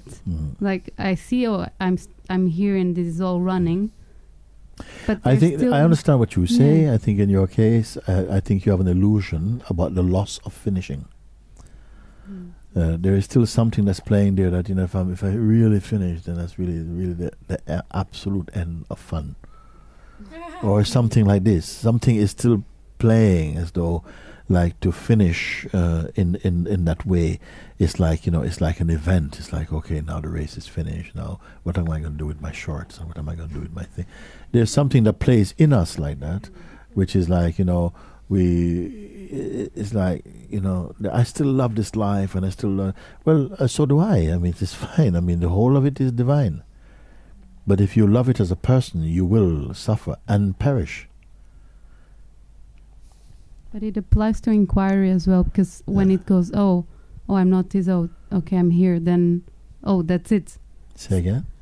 It's the same voice applies yes, for the person and for what you describe, but it applies the same logic sometimes to the thinking and to the inquiry, because like, okay, I've seen I'm not this, I'm not that, like something to do. I know very well that it wants to ride on the inquiry bandwagon as well. It will go there. I mean, more than anything else, it wants to do that. It wants to claim victory as a spiritual victory for itself also. You know? Like it's helping out. There's a lot of people who have attained a kind of fake enlightenment, because it's, you know, to get the feeling like, you know, okay, I understand that and that's what I am, but it's a kind of belief. But what happened is that energetically in their company something feels very wrong, because it's mostly just it's kind of idea. Yes, the idea I am free, the idea I'm not of this, and kind of like an idea, rather than the falling away of ideas. Something becomes totally relaxed and empty and non-dependent upon ideas. You see? It's not an attitude, it's not a pride, it's not a specialness. It's actually empty of all of that. You see? And out of this emptiness, the spontaneity dances out of this emptiness. It's not trying to, you see, because the other one is still as person in it. Still the person who has still done something carries around this sense that I've done something. You know, I'm really the one who did it. I'm just waiting that somebody recognize that I'm the one who did it. It feels like there's still some control around it. That's when I spot, oh, okay, it's not that, because there's the manager, like you said, no, the manager of existence, or some control around it. Yes. But that's the thing, like, even when I speak this, I see this, and it's like, okay, I've seen this, but still experientially, like, it's not, I don't know. It is good that you share and you talk, and especially when you're in the space, a community of a sangha like this, your talking is also part of your sadhana. When you speak, you're sharing, and you're also sometimes hearing yourself speak, and you know, in a way, just kind of evaluating assessing your wisdom and this type of thing as well too. But don't be frustrated with any of that. Don't go too much with that. It's best just stay empty. You stay empty, you can't go wrong. Except if the mind starts to go, wow, I'm really empty now. You know, I'm sure I'm the most empty one here. Then you are in trouble like this, you know. But then you will know that something is playing, and the ego does not smell its own breath. When you're able to somehow pick out these things, then something is washing out the noise of that identity, and it is good. All is fine. Don't you just keep on like you are. Yeah. Over there, say yeah.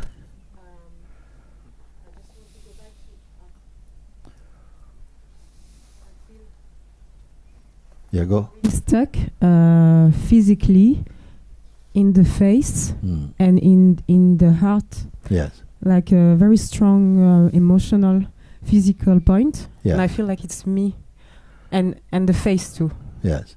I feel stuck there in the inquiry. Yeah. I can only tell you are not. You're not stuck there.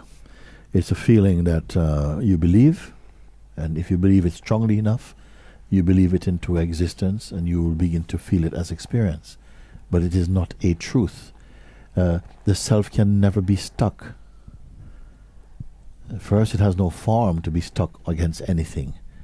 But the self cannot be stuck. It's a sensation that is felt, where there is still some amount of personal energy combined with the sense of beingness, and is that gives rise to these sort of sensations as being stuck and being blocked and so on.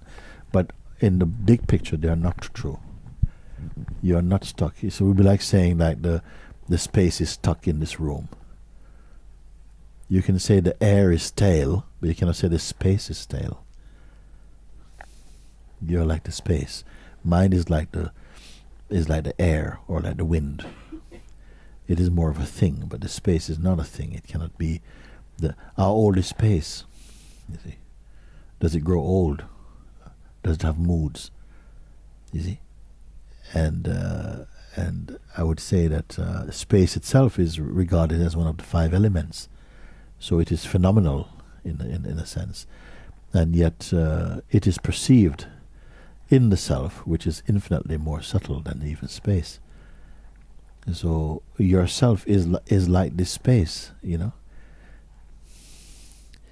It cannot be stuck. It's just a sensation. It's just a feeling. Don't give too much reality or any reality to that feeling. If you feel stuck, just say there's a sensation of stuckness here, but don't believe it too deeply, like it's a kind of fact or truth, and it will wear out. The important thing is that if it's not given significance, it loses power and it just begins to thaw out. But if it has belief in it, belief is the most powerful thing you can do, the most powerful service you can do in life. Because what you believe, you make true for yourself.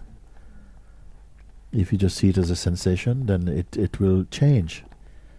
As everything else is compelled to do, everything that is elemental, everything that is phenomenal, everything that is perceivable is subject to change. Also, I see that the seeing is not clean. Like it's a girl looking, and sometimes a history looking, and. But what is looking at that? Because you've heard me use the example before. In satsang one time, I was asking someone, who is looking out from behind those eyes? Who is looking out? And he said, conditioning is looking out. I was very pleased. I felt, oh, it's good. But who is looking at the conditioning looking out? You are behind all. Everything starts after you. Just we have a strong sense, or habitually a sense of identity that has been firmed up because of habit, and then we take that to be a fact, and we tend to start from that place. But gradually you'll come to see that these are just sensations in consciousness, and at a certain point you're going to ignore all of them, you know, and not to your peril. It's not that you're going to ignore them and it's a great loss that you do it. It'll be a great thing. You say, my God, I thought these things were so important for so long. Evolution or maturity in this life is just about how much you forget. How much you remember just keeps your head noisy with things that you believe to be true. And it's not when I say how much you forget, I don't mean you actively try to forget anything. You forget, you may say, or it gets bleached out of consciousness as you come to see what you truly are rather than what you appear to be. If you're a person needs a lot of information and belief to keep going as a person. Even people who are working in daily life, you know, they only give you 2 or 3 weeks holiday a year, because more than that, and you don't want to go back to work. Most people, not everybody. I mean, some people love their work totally, but after a while, something just lose the connection with things like that. If you're not grounded in the heart with it, some work you're clearly meant to be doing. It is deeply linked to your. You'll use that work to evolve spiritually, if we're using that. And the other work that we are doing, especially if you have the idea that you're just working for money, that you will not learn so fast from that, because the attitude is not truthful. You see? I can feel that the love is seen and the joy is seen. And I also seen that attention. And I'm leaving on Monday, and I also can see that my brain is like telling me that, oh, only be, or you have to do that, or like special things coming up. And my question is that in the inquiry, is it important to the thing what is like really in this felt is like a big light who wants to turn back? It can be put in many ways, and I'm happy that we learn and see things in lots of different ways. This is a very healthy way of perceiving. We should never perceive only in one way. You see, I mean, all of this life, because the human intellect and human capacity, mental and psychological capacity is so limited that if it were to learn from just one place, it would just develop bigotry and, and fascist thoughts and so on. It is very, very good that we learn from many different ways of looking at things. We don't have to go about doing that. Life provides everything you need. So I go on Monday. Yes. And I go with this life. Yes. And if it happens that I had to go to the forest alone, I do it. If it happens that I want to make a pasta, I do that. Yes. Is it simple as that? Yes, it is simple. Phenomenally, that is simple enough. What is important today is that today is not Monday, today is Saturday. Yes. And today you can find out all you need to find out. You don't have to worry about tomorrow or Monday, in the sense that it becomes, in a little bit way, you can say irrelevant, But life still goes on. If you're a mother, you still be a mother. If you're somewhere, you still work. But something will have changed. The place from where you are looking from will have become much vaster than that. You see? I'm not telling anybody to go and kill your life. I'm just saying you can come more deeply into your seeing. As you come more deeply into your seeing, what is not in service to your truth will fall away by itself. You don't have to do anything about it. And if you understood, if you understand what I'm speaking, I pray that grace also, that you're opening your heart to grace, because there are many things that, without grace, the person is still present and think that it's the person doing it. Grace helps to remove the sense of the person and help you to recognize that you are consciousness, introspecting into consciousness through consciousness. And this is the important thing. Otherwise, we are still retaining the sense of a person doing something to become the imperson. So it's not like that. All of this is God's will, God's grace and love that allows us to come and look and to come out of the suffering state of personhood and the arrogance of personhood, and to begin to experience and clarify and enjoy your divinity as wholeness. And this wholeness and holiness is not different. You see. And what it comes to is, in a sense, your mind become free from these locked conceptual states that bind the consciousness and keep it feeling limited. When I point you to that in yourself, which is beyond quality, it is the most profound recognition, because if you are beyond quality, then quality cannot bind you. And yet you're not afraid of them. You understand things in the correct context. That in the phenomenal world, the manifest world of names and forms, you will move in this world with this body and experience and know that somehow this is an aspect of yourself. This is your dynamic being, moving in life and having the sense of growth and maturity and all of these things. And yet you still know that all of this is in the theater of consciousness. That all of this is on the screen of consciousness, including you being there holding this microphone at this moment. But this is a three-dimensional screen. It's not a flat screen. It has depth and time and sense of space and feeling and everything. You're playing in your own movie. At the same time, you're an audience to it. But where are you sitting inside all of this? You see, this is why people say, yes, I am doing this, but I'm actually doing nothing at all. Because of this two-aspected feeling, you see. One is that you're in the sense of doing. Yes, I'm going down to San Martino earlier or later this afternoon and something, talking like that. But actually, that doesn't have the gravity. It doesn't have the heaviness that it used to have when you have the pride of a person.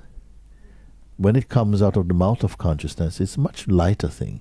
So if you say, I'm going to San Martino at 9 o'clock tonight, and you end up in Odemira, it doesn't matter, actually. You know that, well, actually, that's, hallelujah. I mean, I'm always in the right place somehow. You have this feeling, you see? And you're not fighting with life. So I'm not trying to say that the phenomenal life Is a lesser life. All I say is that it is impermanent, and it is always changing. And I don't know who can refute that. Nobody can refute it, that it is always changing. Phenomenality is always changing. And that which witnesses the change, but is unaffected by it, is the pure self. You are both that which is changing, and you are also the unchanging. But you are more true as the unchanging, with the apparent changeful aspect. This is always changing and growing and evolving and amazing. We are constantly maturing and refining and becoming more deep against a background of unchanging awareness. It's a paradox. Mind cannot understand that.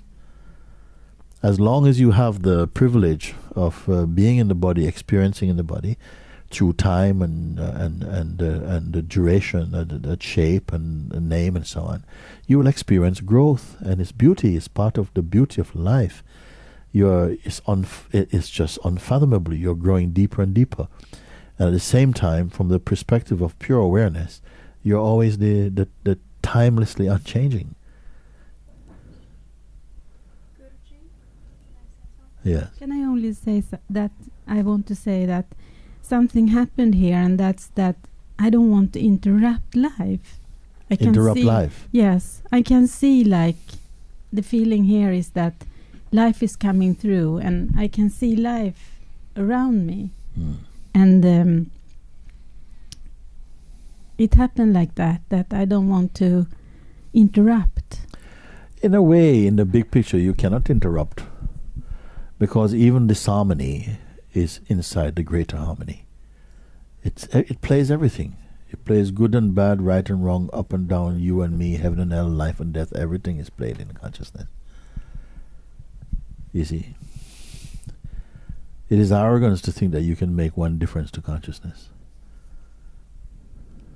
You are the consciousness, having to do what you have to do. If for a while you have to bump into trees for a bit and to, have fights with people, the consciousness is growing through it. Hopefully, we say that the consciousness grows through that. And if it is because of some intense arrogance or something, it is still a kind of growth that at some point the suffering will become heavier than the joy. And so something will have to transcend that state, because it is compelled within your being that you must evolve at the evolutionary dimension of existence. You see, you cannot, just in the same way, you cannot wake up one morning and decide to not experience. It's just while you're in the waking state, perception is happening, and against the background of the sense of being, and that goes on automatically. And if you hold on to just the sense of being, you'll see that movements you are urged into movement, and that when you are urged into movement without trying to manipulate and to control them too much, you find that life becomes more sweet, more kind, and much more harmonious, like that. When you have a strong sense of personal identity, we are much more fearful, and then you try to control life more, because that's the nature of fear, is to try and control and to suppress. The more you try to suppress, the more conflict we experience, and the more sort of confusion come. So true that the consciousness learns and it chooses its path, and at the same time is flowing through a chosen path. It's not things that are easily explained. We have a life, in most human beings, we think that we've pretty much got it all sussed. We've pretty much got it, we understand, but we don't understand actually. To understand, you have to forget about you. You have to go beyond you. You have to become totally empty, so that only God's wisdom is inside this body, not just a person. A person is also a form of consciousness, but as I said before, it's very limited and inclined towards arrogance and selfishness. A state that is not beautiful. But life compels us to go beyond that. It hurts you. When you are hurtful to other beings, it will hurt you until you give up that those disharmonious functioning.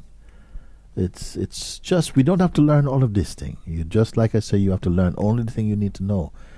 That in all the things, you see, you come back to the place that you are the witness of them, and they are perceived as is determined and impelled by the force of your own conditioning. And this you with conditioning is a little bit of a hybrid. It's a constructed self. It's not the pure self. And as you begin to see this, you're automatically realigning your own being with your natural self. And that's all that has to happen. The rest is just coming out spontaneously, automatically out of that. And what joy, because if you had to unlearn and then learn everything one by one, it would be such a suffering. This is grace, and this is why I feel the more you feel inclined to show gratitude to life and to say thank you for even the taste of experiencing, thanks for the senses are functioning fine, and I can use my mind in the correct way to try and solve this mystery of and this to transcend the power of delusions and so on. I think all goes well with you. Thank you. Yes. I was just thinking that the purpose of the inquiry is actually to bring you back to yourself. Yes, the purpose of the inquiry is to bring you back to yourself. You can say the purpose of the inquiry is to show that you have never left. Actually, except through dreaming, to our own dreaming. That's not to say, oh, you are to be blamed. You know, in fact, all of this life, as we grow, we come to see how great life is. That it caters to not just the taste, but the needs of every living being. That we get what we need, and the great thing about life is not about how long you live, but just how true you are. That is the greater measuring stick, if you want to say one.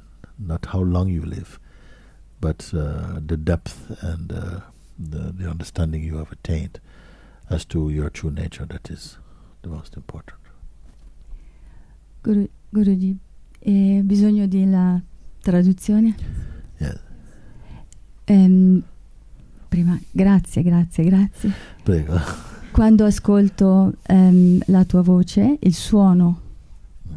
So when she listens to the sound of your voice, Let us speak also in the mic. Esce, sento uscire da un centro che è il cuore, perché arriva al cuore, e sento uno stato di grazia. E questo ego. So the sound of your voice goes directly into her being and directly into her heart, and she feels completely her heart. Yeah. And so she wants to know if it is ego that is. You know what? No, she's saying that then the ego. Yeah. Oh, then the ego. Okay. Ego. Voglio sapere se è ancora ego, perché si sente il suono. Chi dice questo suono? Che cos'è? È una sensazione, quindi nelle sensazioni c'è ancora l'ego. She says, because she has this strong sensation coming from receiving your words, she's wondering whether this is still in the realm of ego, because it's very much into this feeling. Yes. As a sensation. See. I'm going to say yes, but a good yes.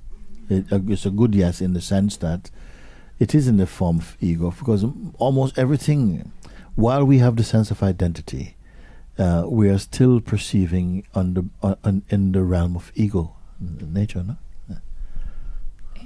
Dice di sì, però è un buon sì. Nel senso che tutto questo avviene sempre nel regno, diciamo, dell'identità, dell'ego. But I said it's a good yes, my answer, because to have this kind of response to truth is what I would call a sattvic response, which means that the heart, our own heart and mind, is sufficiently open to be touched by words that point you to the truth. La sua risposta era un buon sì, perché perché questa sensazione che tu hai rivela che il tuo cuore e la tua mente sono sattvici, la tua mente è molto sattvica e quindi è aperta a essere guidata verso la sorgente, verso la verità. Good. And you understand the term sattvic, as I explained? Capisci il significato della parola sattvico? Sai che cosa vuol dire? Sattvic meaning that a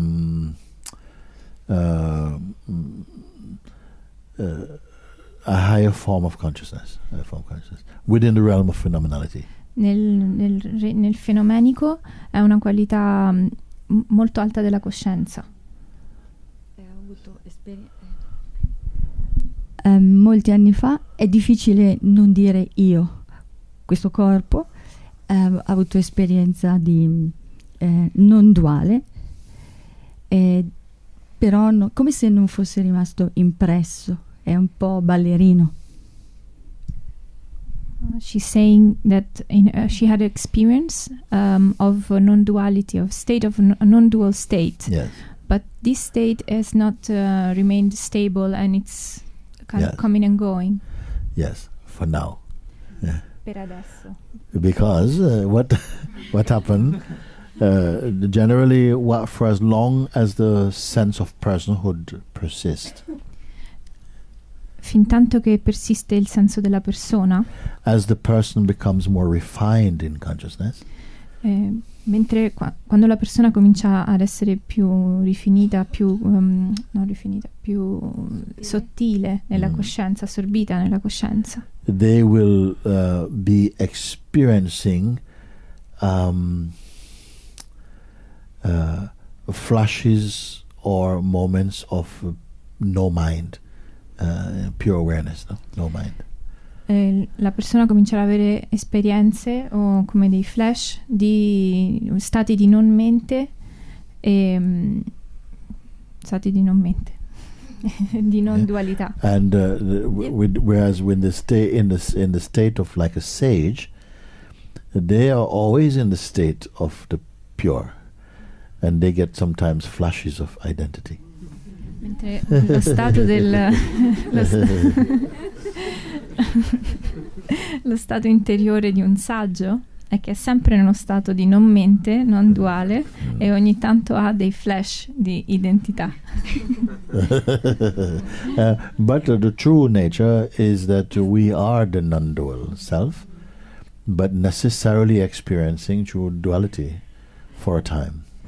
Il vero stato, lo stato vero di ciò che noi siamo, è che siamo in uno stato di non dualità, ma facciamo esperienza attraverso la dualità. Ho anche avvertito e la mente è diventata molto più sottile, più furba. She's saying that she senses that the mind has become more subtle and more like tricky. Yes. The mind can only become tricky if you are trickable. La mente può diventare furba, può farti degli inganni se tu sei puoi essere ingannata, se tu puoi essere ingannata. Capito. She understands.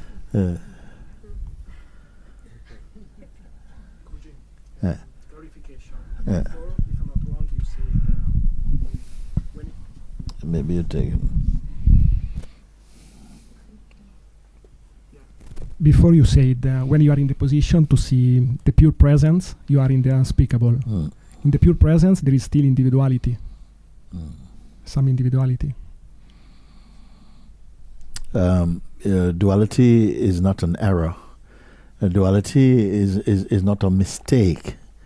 Duality is a necessary tool in order to allow consciousness to have the taste of experiencing. Experiencing necessitates duality, there are people who are so fiercely identified with or want to believe that there's only non-duality.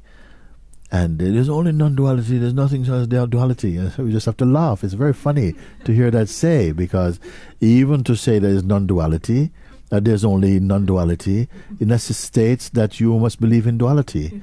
Otherwise, the statement is not valid.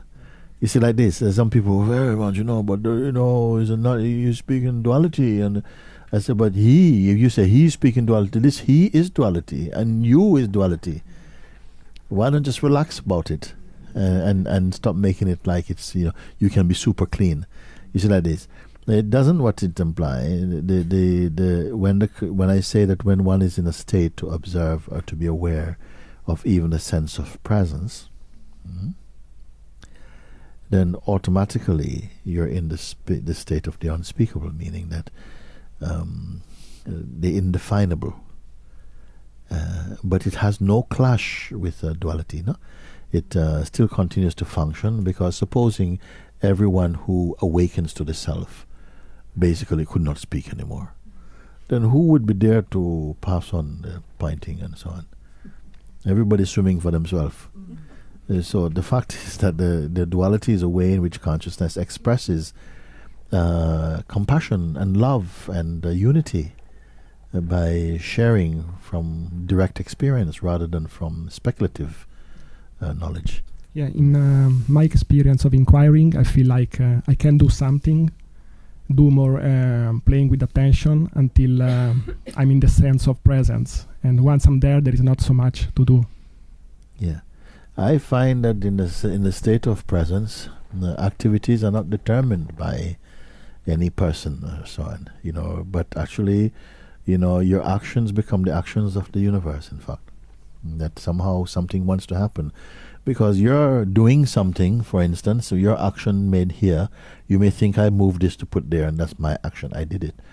But your action is only part of a greater series of actions that the universe wants to make through this body. And there's no independent, manager in this body, only a seeming one. It is, as I said before, there's no dialogues actually happening. The whole of this universe is a monologue. It's only the self talking with itself, with the apparent sense of another, like that.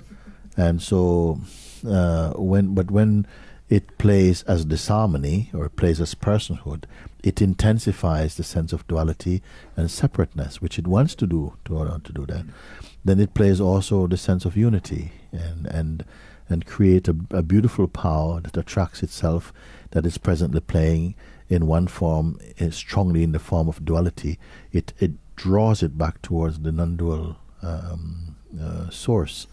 So that duality and non-duality, actually at a certain point you forget both these terminologies and stay as the self.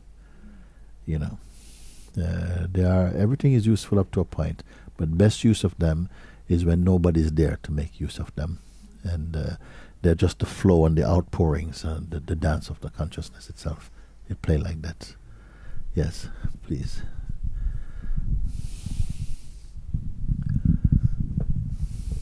Thank you. Thank you. I feel I understand the sense of I am. Yes. With this, I understand also that nothing can bother you, because nothing happened to you, and the other person is also, when some actions come from other person, you can see that there's not that person. So you must actually see that authentically, not just believe that, because sometimes you feel, well, if you're the consciousness, then nothing's really happening to you, so nothing's happened to anybody, and then after a while we go into some big talk like this. What actually happens is that understanding keeps maturing and developing. It takes over time.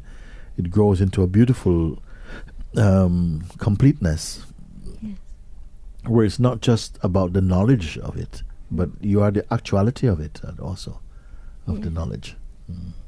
Still, I don't understand yet how, I don't know if the word is correct, to do inquiry. If I have it's a situation that need inquiry because you don't reach that state of consciousness, I still don't understand, or the mind doesn't understand how to do it. Actually, I have already put the seed in you more about it, and you'll find that as time goes on, you may just find that you are inquiring without any even intention to inquire. You find that when it is appropriate, because I don't want to put inquiry as some kind of dry practice that you just get up at 6 o'clock and inquire or something like this. You'll find that as you live in the life, you may find something arises for you and you feel very strongly, and I think, oh, how am I going to do that? And somebody can ask you, like, who exactly going to do it? It may just come like this, and it grows very naturally also. It is like putting one thing with just one tiny little root, and it grows into 1,000 roots by itself. It does work like that. Not everything is being done by the person putting each thing in the right place. Automatically, you look at life, it grows organically. We don't know how it goes. You don't know how from one moment. You don't know anything about inquiry, and after a while you find that somehow you can show someone and guide someone through the inquiry. They ask you, how did you learn? So, I'm not even sure if I learned, actually. I don't know. It just feels like it goes like this, like the rest of life. It seems just to come out of itself. You see? How do you ride a bicycle? I don't know.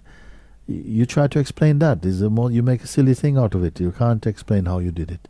You practice, and at a certain point, somehow it happened. But when it happened, what did you especially do that day? You start to ride bicycle.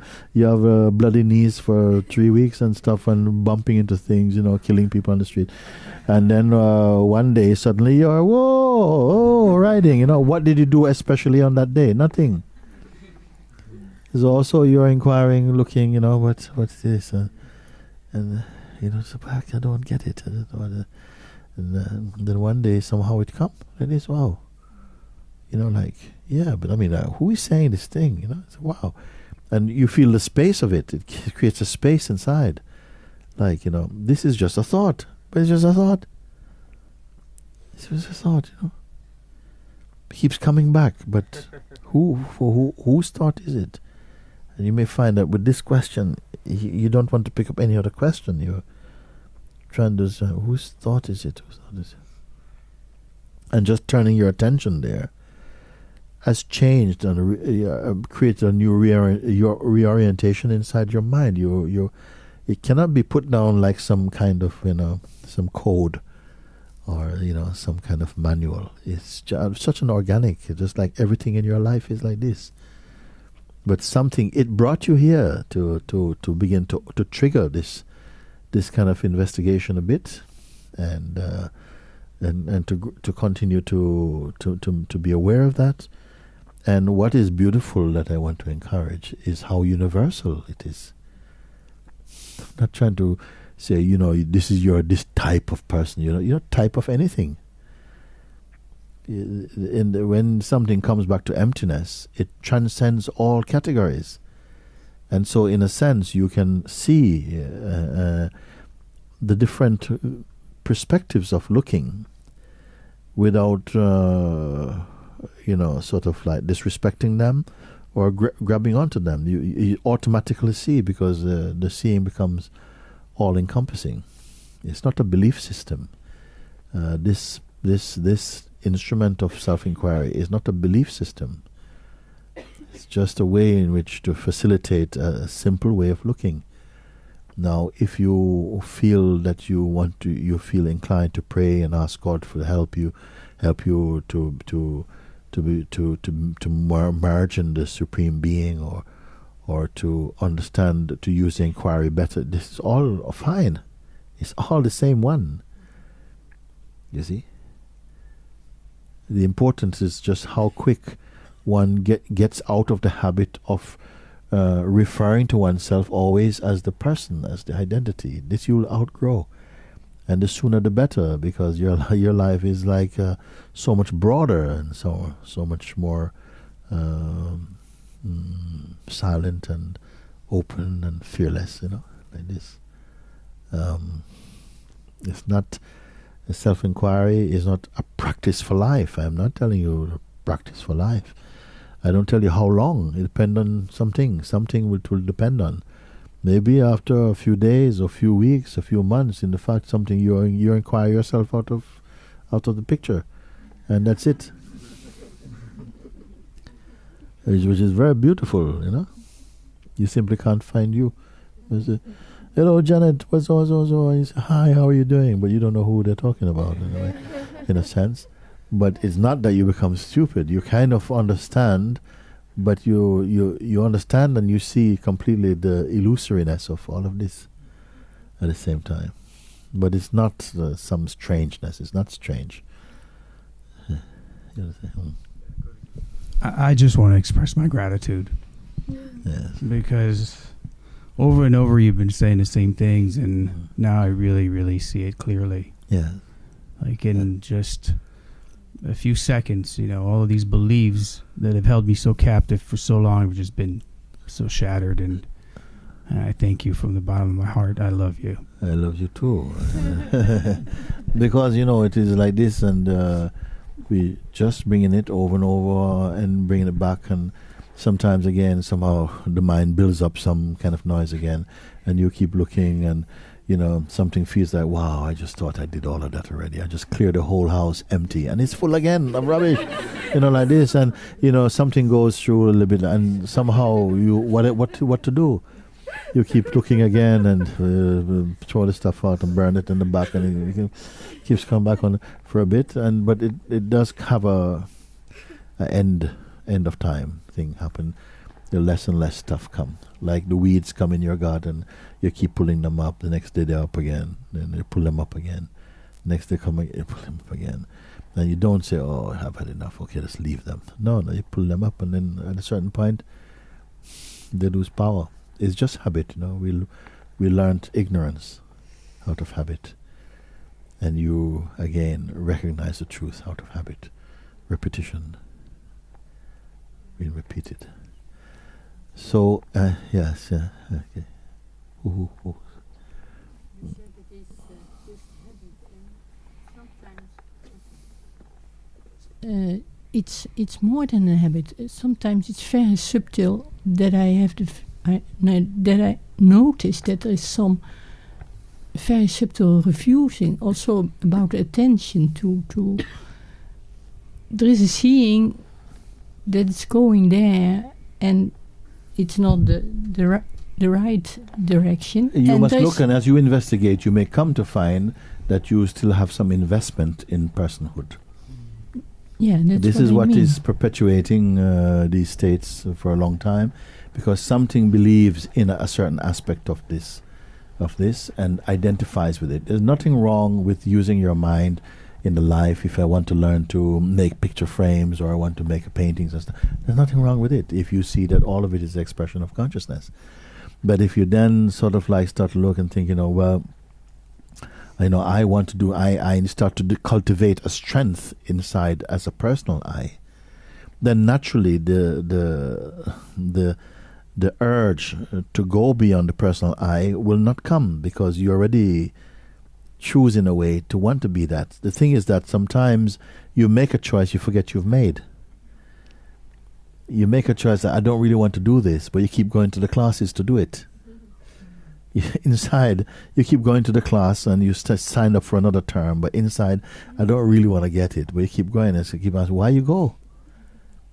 And if you look, say, actually, because I like the teacher, or something, or whatever, is not good enough motive. Sometimes we have to see, why is it perpetuating? Because by itself, it has no power without your investment of energy and belief. That's the only way it can go. It cannot go by itself.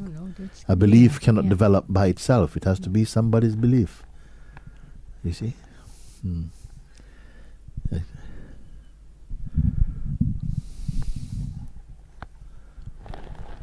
I just want to check in with you, I guess.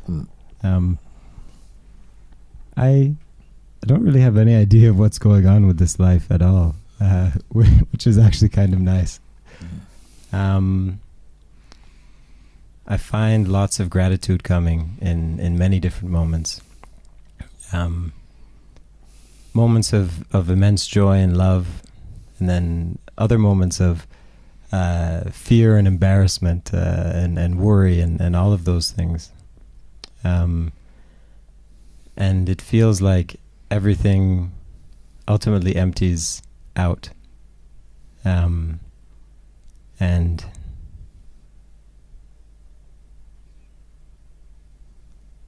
a lot of gratitude comes from that.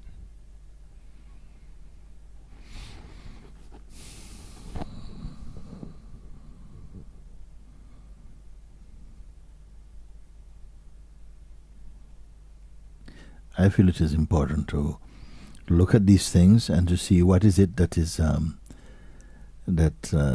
keeps returning, and look at them and what is their business here? What is their business here?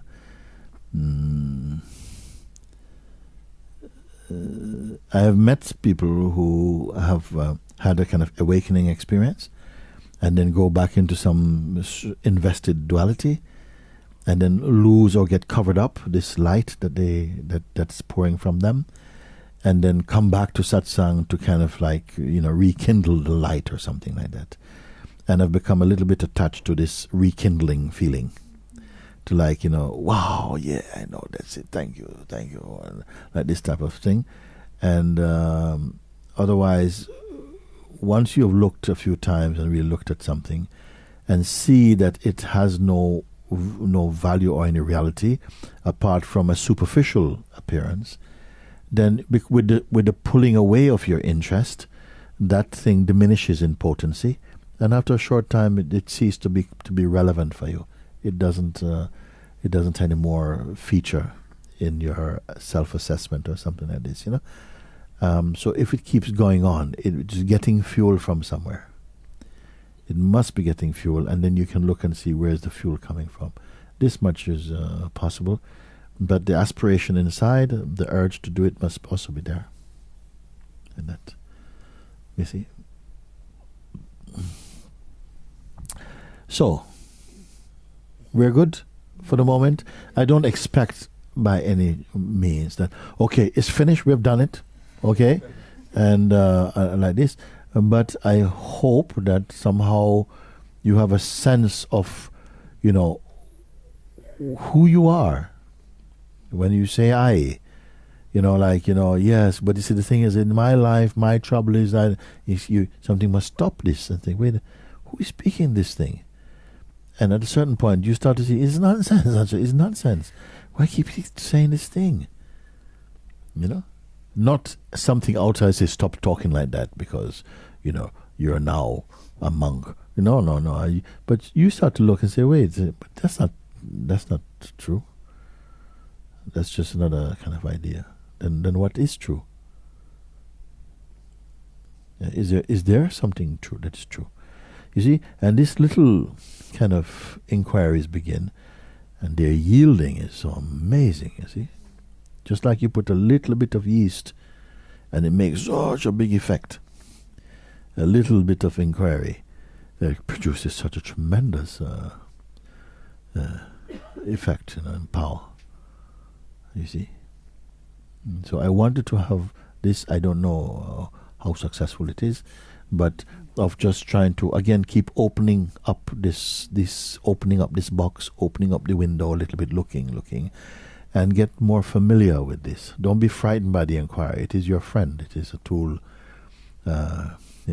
in the pocket of your heart you can use, and you keep looking, and that this is all I am sharing anyway, over and over, and gradually you come to see, well, wait a minute, but things are so simple. The life can be very simple, and at the same time be complete.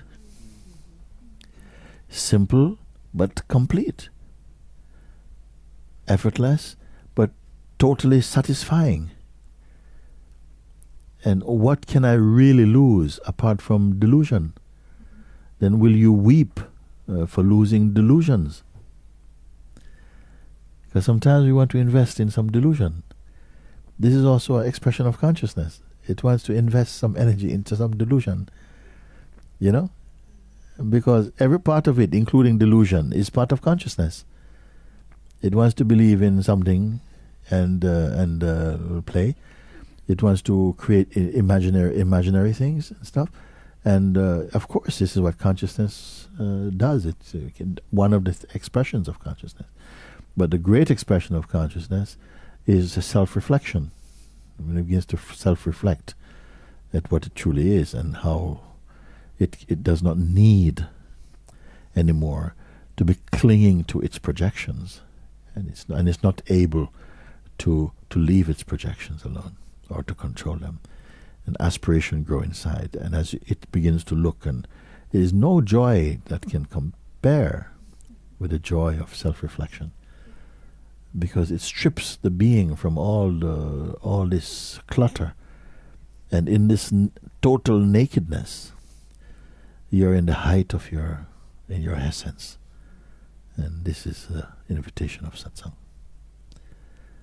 So, thank you, everybody, and very good, very good, very good.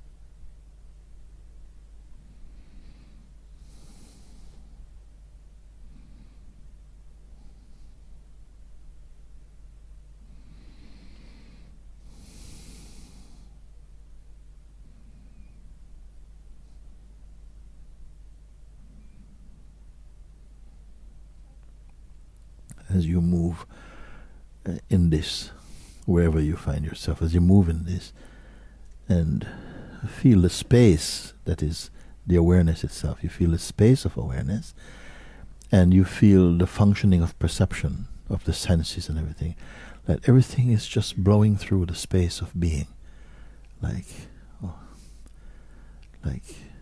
this. Like this body is just sort of like a very translucent, transparent thing that sensations are just blowing through. Even maybe you find that even the body is not even there at all in this way. You're just like a space. I mean, the body has a certain proportion, but you're now beyond the proportion of body.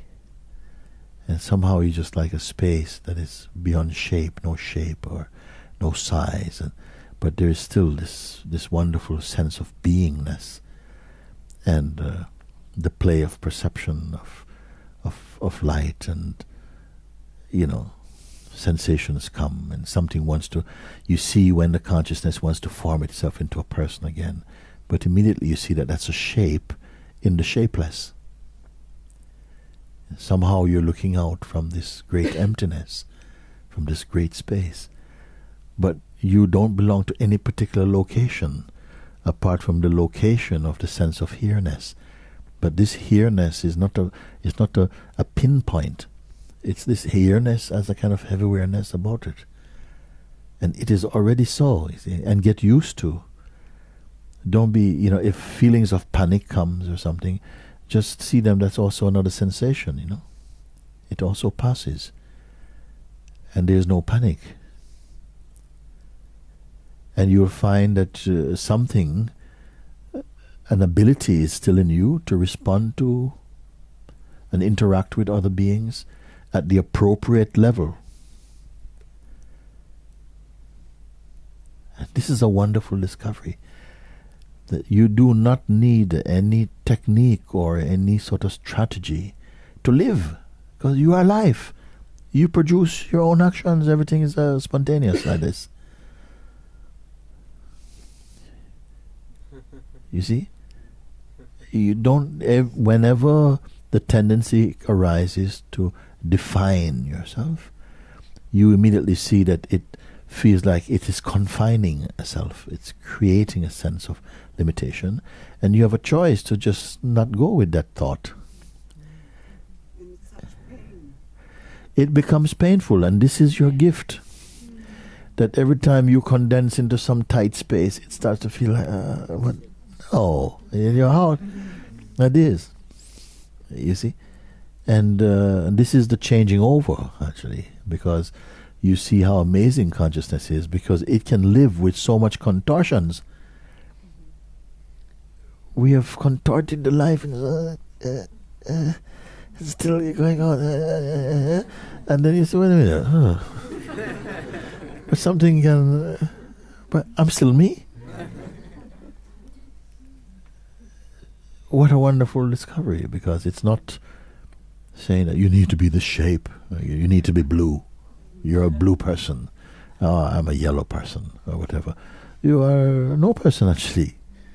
But you can be also. You can momentarily, you feel the feeling of being person, but it never jumps out of the greater awareness that you are not an object. And don't try to work out ahead of time how that should come across to anybody. You don't. You are going to discover more and more this wonderful freedom. And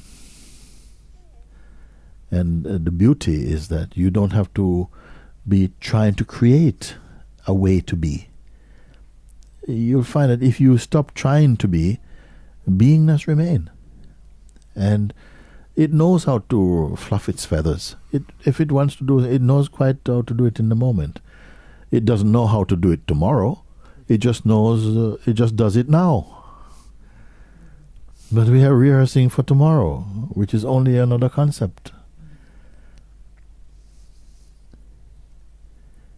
And this is why I say that the ones who are awake, they are the happiest beings, because they got nothing to do. You know? Still activities happen, the most beautiful sort. Because when there's nothing to do, doesn't mean there's a cessation of activity. Activities happen, you know, as compelled by the vital force it wants to do. You forget everything, forget everything. You forget all your touches. Can you imagine? Forget everything, including who you are and what you should do, and I'm this, and I'm a mother, and I'm a father, and I got to sort out something by next week, and it just, you know, something just...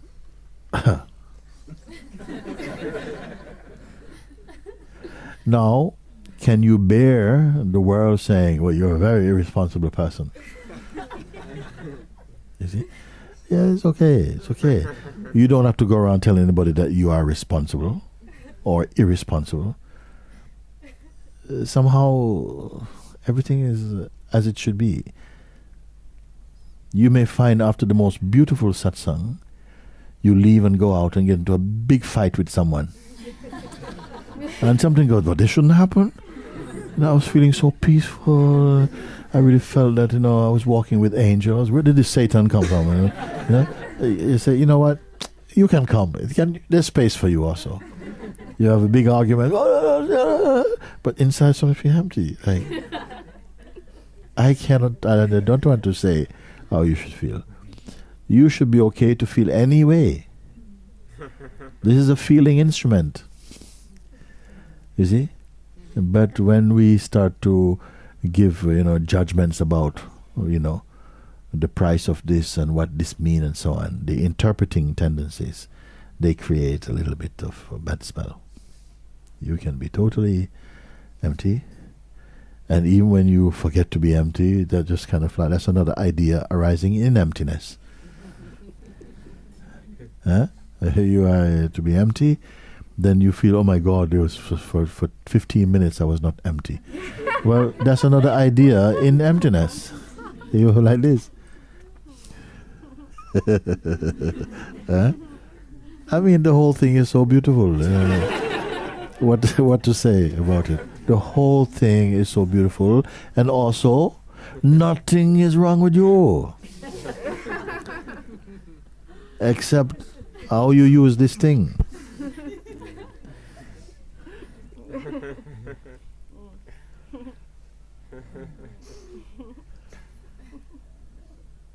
The only thing is the level of programming and the belief in the conditioning and identity is going to create some sting bombs, which then the world has to suffer or enjoy, whatever.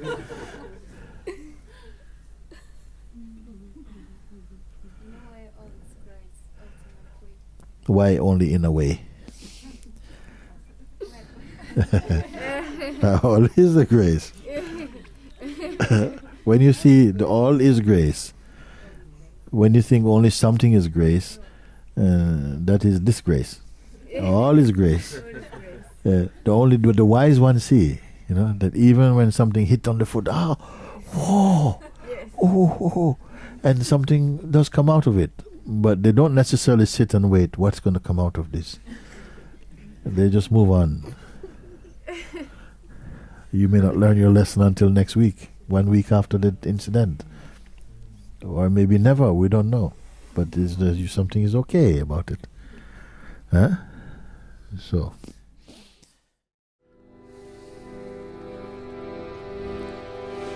Jai Guru Amkara, Jai Jai Satguru Amkara, Jai Guru Amkara, Jai Jai Satguru Amkara,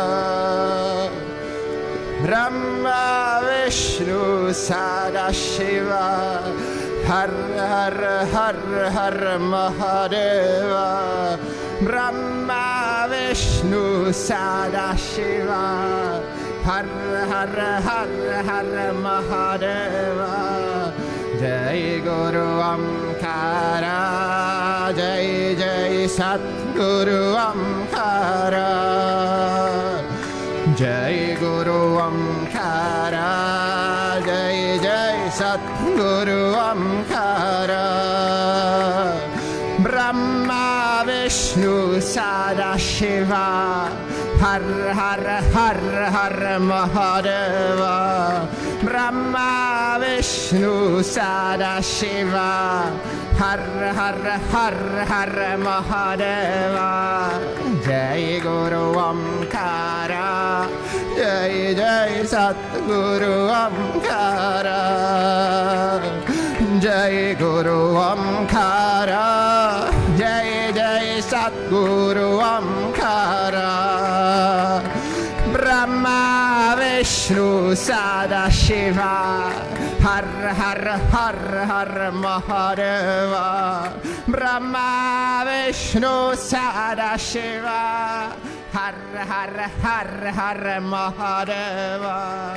Jai Guru Amkara, Jai Jai Satguru Amkara, Jai Guru Amkara, Jai Jai Satguru Amkara, Brahma Vishnu Sadashiva, Har Har Har Har Mahadeva, Brahma Vishnu Sadashiva, Har Har Har Har Mahadeva, Jai Guru Amkara, Jai Jai Satguru Amkara, Jai Guru Amkara, Jai Jai Satguru Amkara, Brahma Vishnu Sadashiva, Har Har Har Har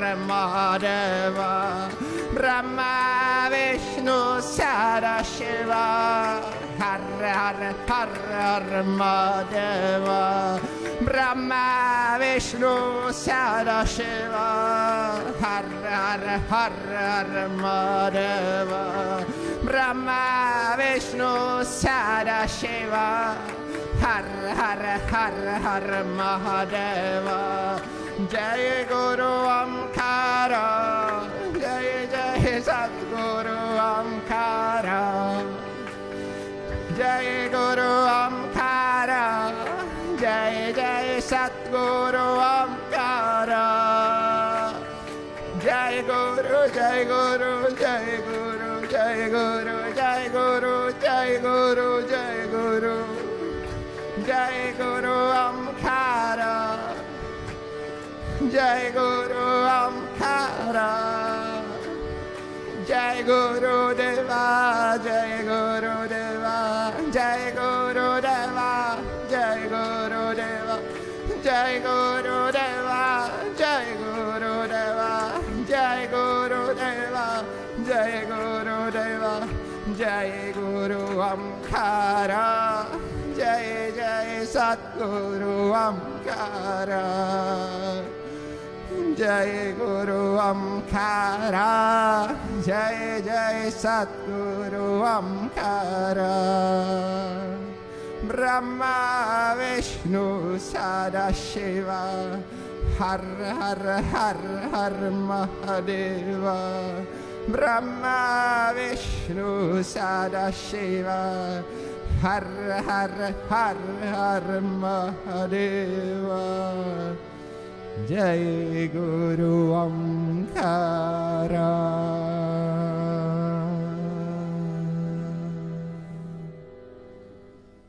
Om Shri Sadguru Rama ki, Papaji ki, Sahaja ki, Om Namah Shivaya.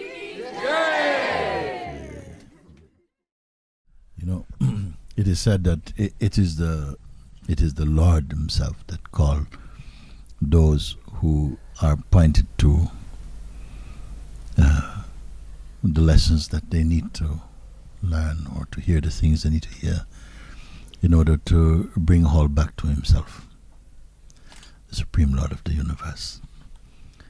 So it is to be taken that each one, who feels that whatever each one's path is, because all paths, I would rather say that, like all streams, they go to the river, all rivers go to the ocean. But something here very direct like that, and that whatever each one's path is, it can go nowhere without grace. It is the grace of the self that has inspired our attraction towards truth. So trust it.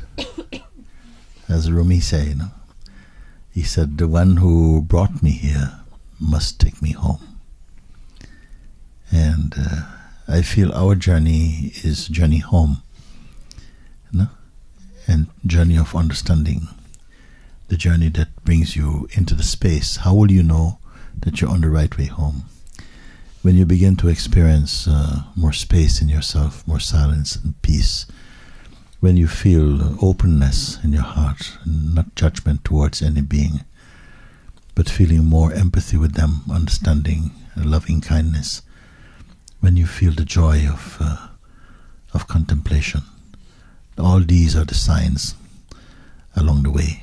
But eventually, somehow, you do come to some point where the journey is seen as a journey inside the dream. You realize, but I've always been here. But you don't regret the dream.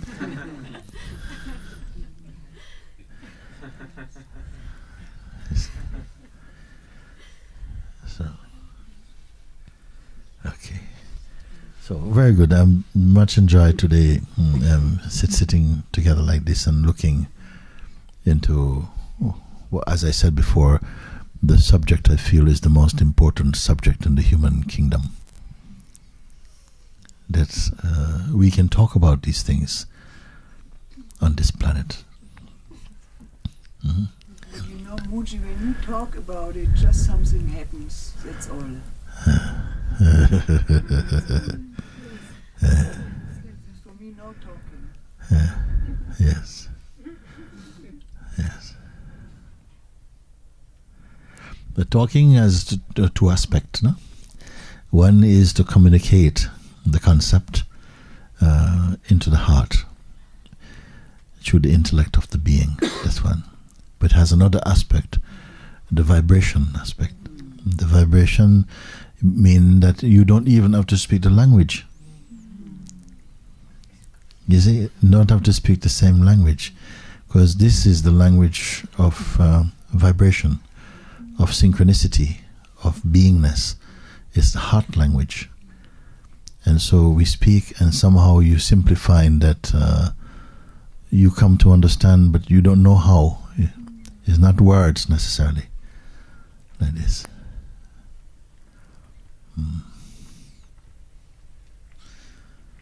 Yes.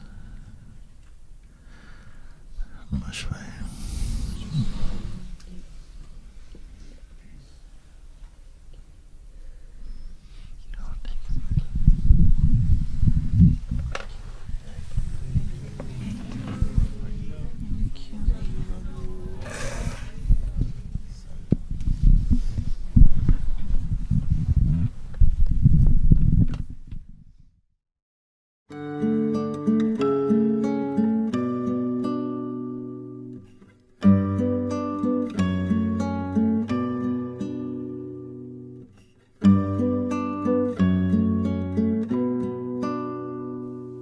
give nothingness to nothingness. Take me away until the